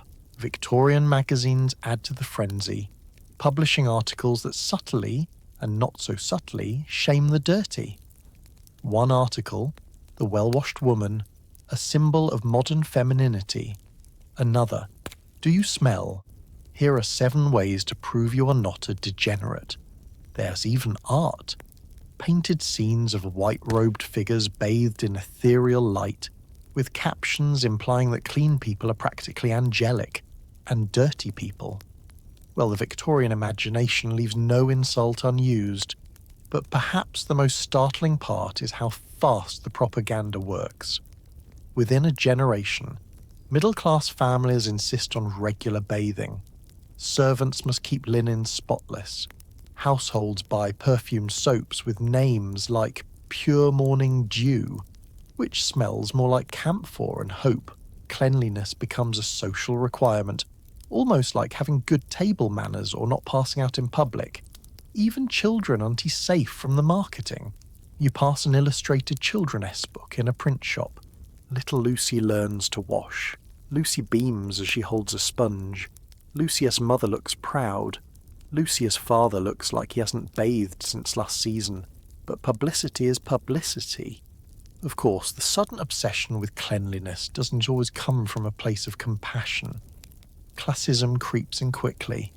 Cleanliness becomes a way for wealthier Victorians to separate themselves from the poor, who often lack access to clean water, let alone soap that cost half a day's wages. Ads subtly suggest that dirtiness equals laziness or moral weakness, not poverty or structural inequality. But despite the social messiness and irony, one undeniable truth emerges. People start washing more. People get cleaner. Disease decreases, homes smell better, and the overall scent of London transitions from apocalypse to manageable. You breathe in lavender, coal dust, fresh bread, and maybe a hint of someone boiling socks, but still, improvement. And suddenly, you feel grateful. Because if households are cleaning themselves up, imagine how dire the situation was in hospitals. Which brings us to one of the greatest hygiene crusaders of the century.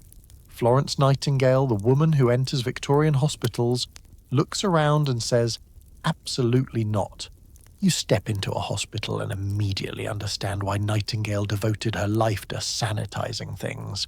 It's a miracle anyone survived anything. You push open the doors to a Victorian hospital, expecting, well, maybe not modern sterility, but at least something recognizable as medical care. Instead, the moment you step inside, your senses throw up their hands and walk out. The air is thick, not with disinfectant, but with heat, stale breath, damp linens, and an unmistakable undertone of "we have made mistakes." Beds, if you can call them that, are arranged in long rows, close enough that the patients could high-five each other if they had the energy. Each bed is piled with blankets that look like they haven't been washed since Napoleon was a teenager. The floors are dusty, the windows barely open. Ventilation, a concept for the future. Doctors and nurses move about briskly, doing what they can with limited resources. They work hard, heroically hard, but with practices that, to modernize, feel like watching someone try to fix a leaky roof using a fork. Tools are reused again and again with only the occasional rinse. Hands are wiped on aprons. Curtains, if any, seem to exist mostly for decoration. Everything is communal. Air, space, illness, stress. You stand there thinking, yes, this explains a lot. And then she appears, Florence Nightingale, lamp in hand, determination in her posture. A woman who takes one look at this place and immediately decides, no, absolutely not. Everything changes now. In the Crimean War, Nightingale witnessed field hospitals with horrifying sanitation conditions. Soldiers died not just from injuries, but from infections, contamination, and sheer environmental neglect. So she made a plan, an enormous, ambitious, meticulously detailed plan to drag hospitals into a new era. And now she brought that same energy back to Britain. You watch as she walks down the ward, calm but unmistakably in charge. She orders windows opened. She orders linens washed. She orders surfaces scrubbed with soap and water until the wood practically sparkles. She instructs nurses to wash their hands regularly, an idea that sounds obvious to you. But to Victorian hospitals? Revolutionary. She introduces fresh air circulation. She demands clean bedding. She labels everything. She tracks data, obsessively recording who gets sick, who gets better, and how sanitation makes the difference. Nightingale isn't just leading, she's measuring, training, transforming.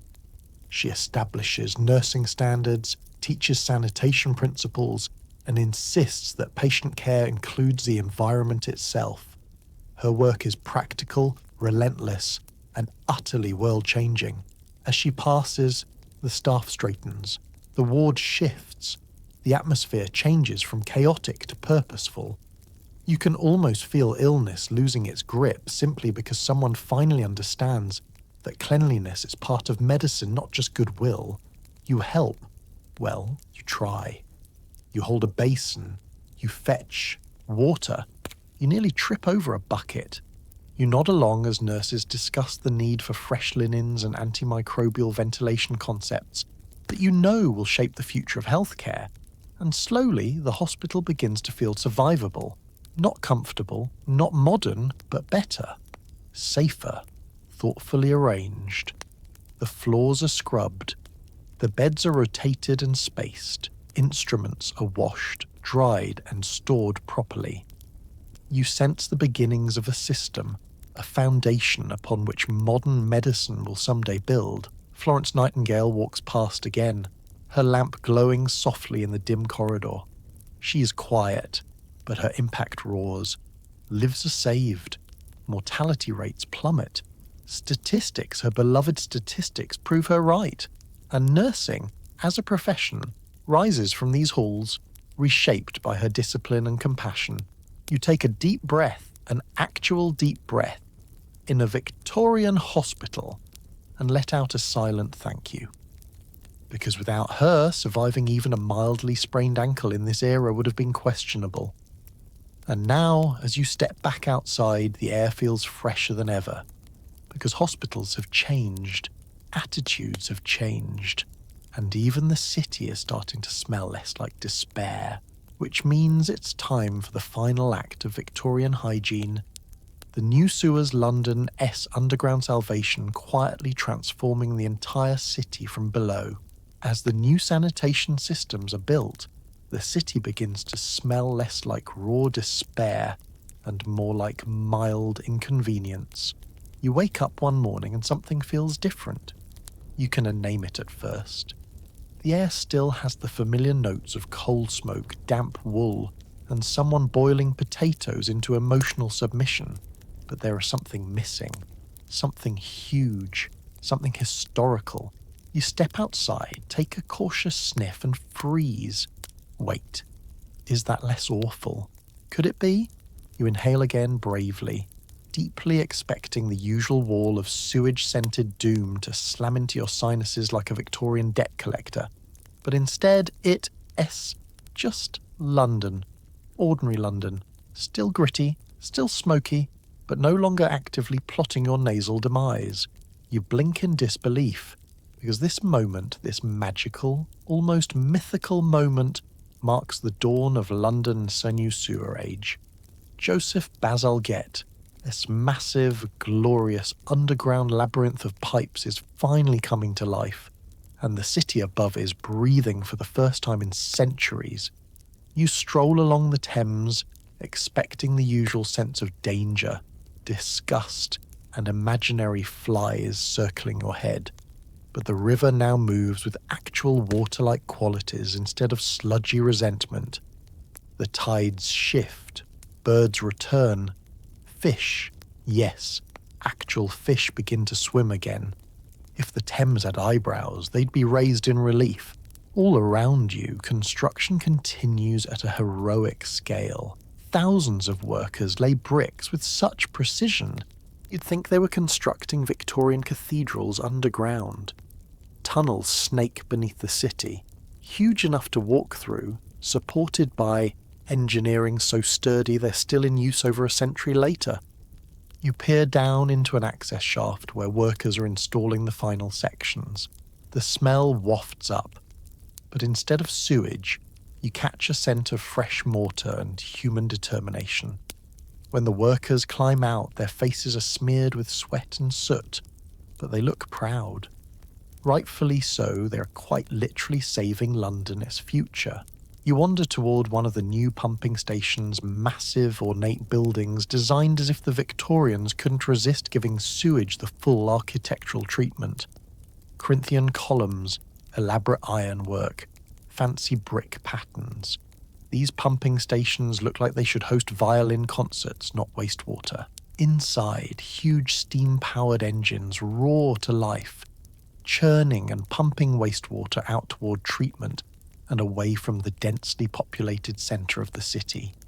The machinery thunders and trembles, a metallic heartbeat pushing London toward modernity. And above ground, you feel the difference everywhere.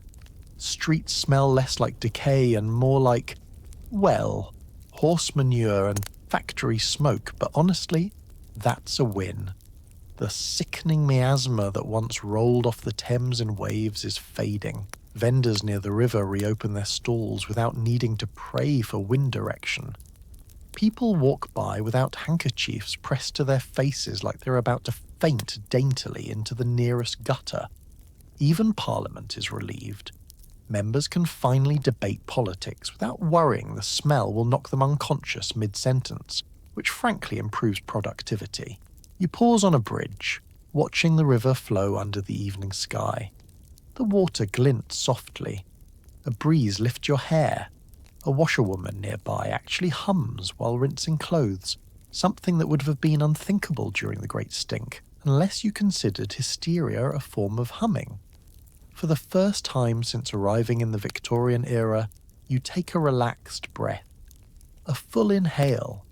A moment of peace.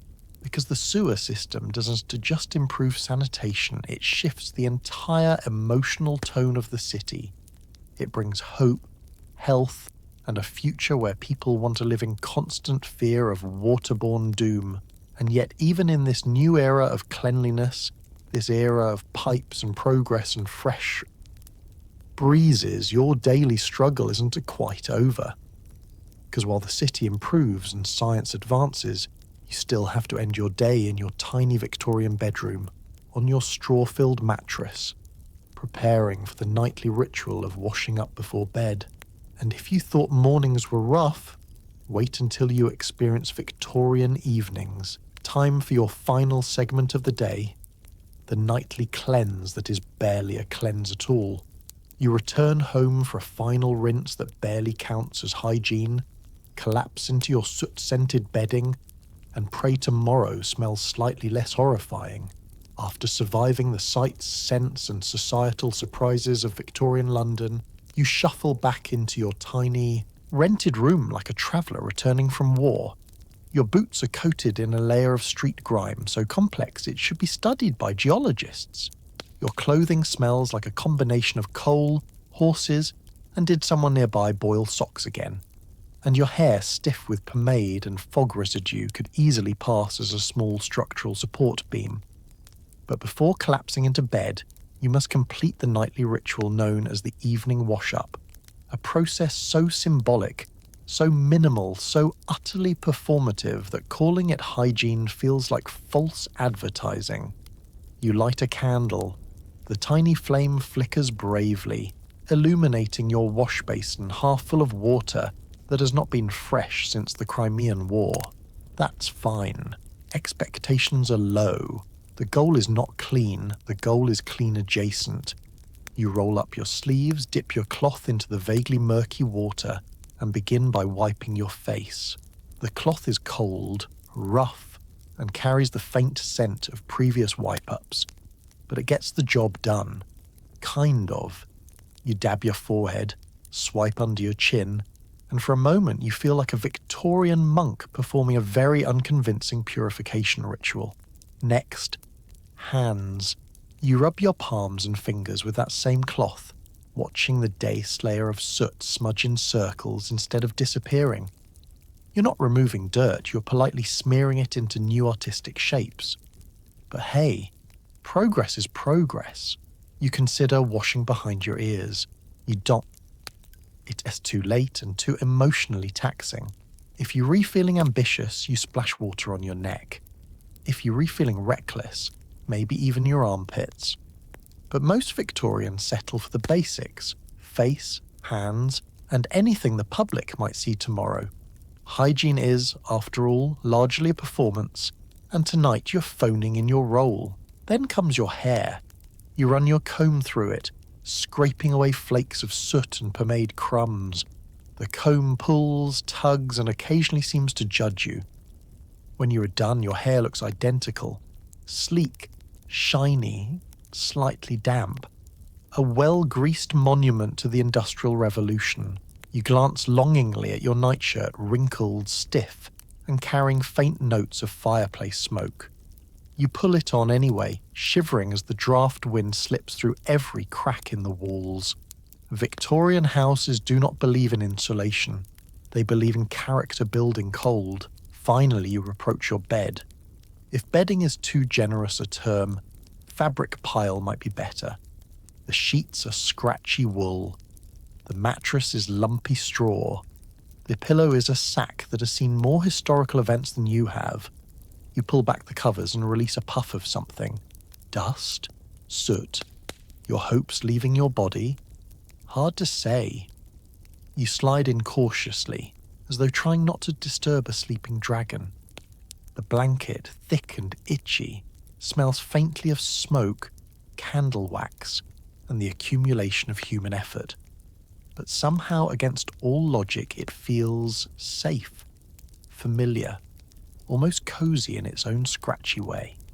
You settle in, curling on your side to avoid the mattress spring that occasionally pokes with murderous intent. Outside, the distant sounds of London drift through your window. Carriage wheels, footsteps, muffled voices, a dog barking at nothing, a cat yelling at everything. Inside, you exhale, letting the exhaustion of the day melt into the straw beneath you. Your room smells like soot. Your body smells like lavender pomade confusion. Your sheets smell like Victorian life, which is to say, complicated. But you're tired, very tired, and the city restless, smoky, chaotic seems to calm just enough for you to drift off. As your eyes close, you offer one final prayer to the universe. Please let tomorrow smell slightly less horrifying. Spoiler, it won tea. But at least now you know what to expect. And with that, your day in Victorian England ends messy, uncomfortable, aromatic, and unforgettable.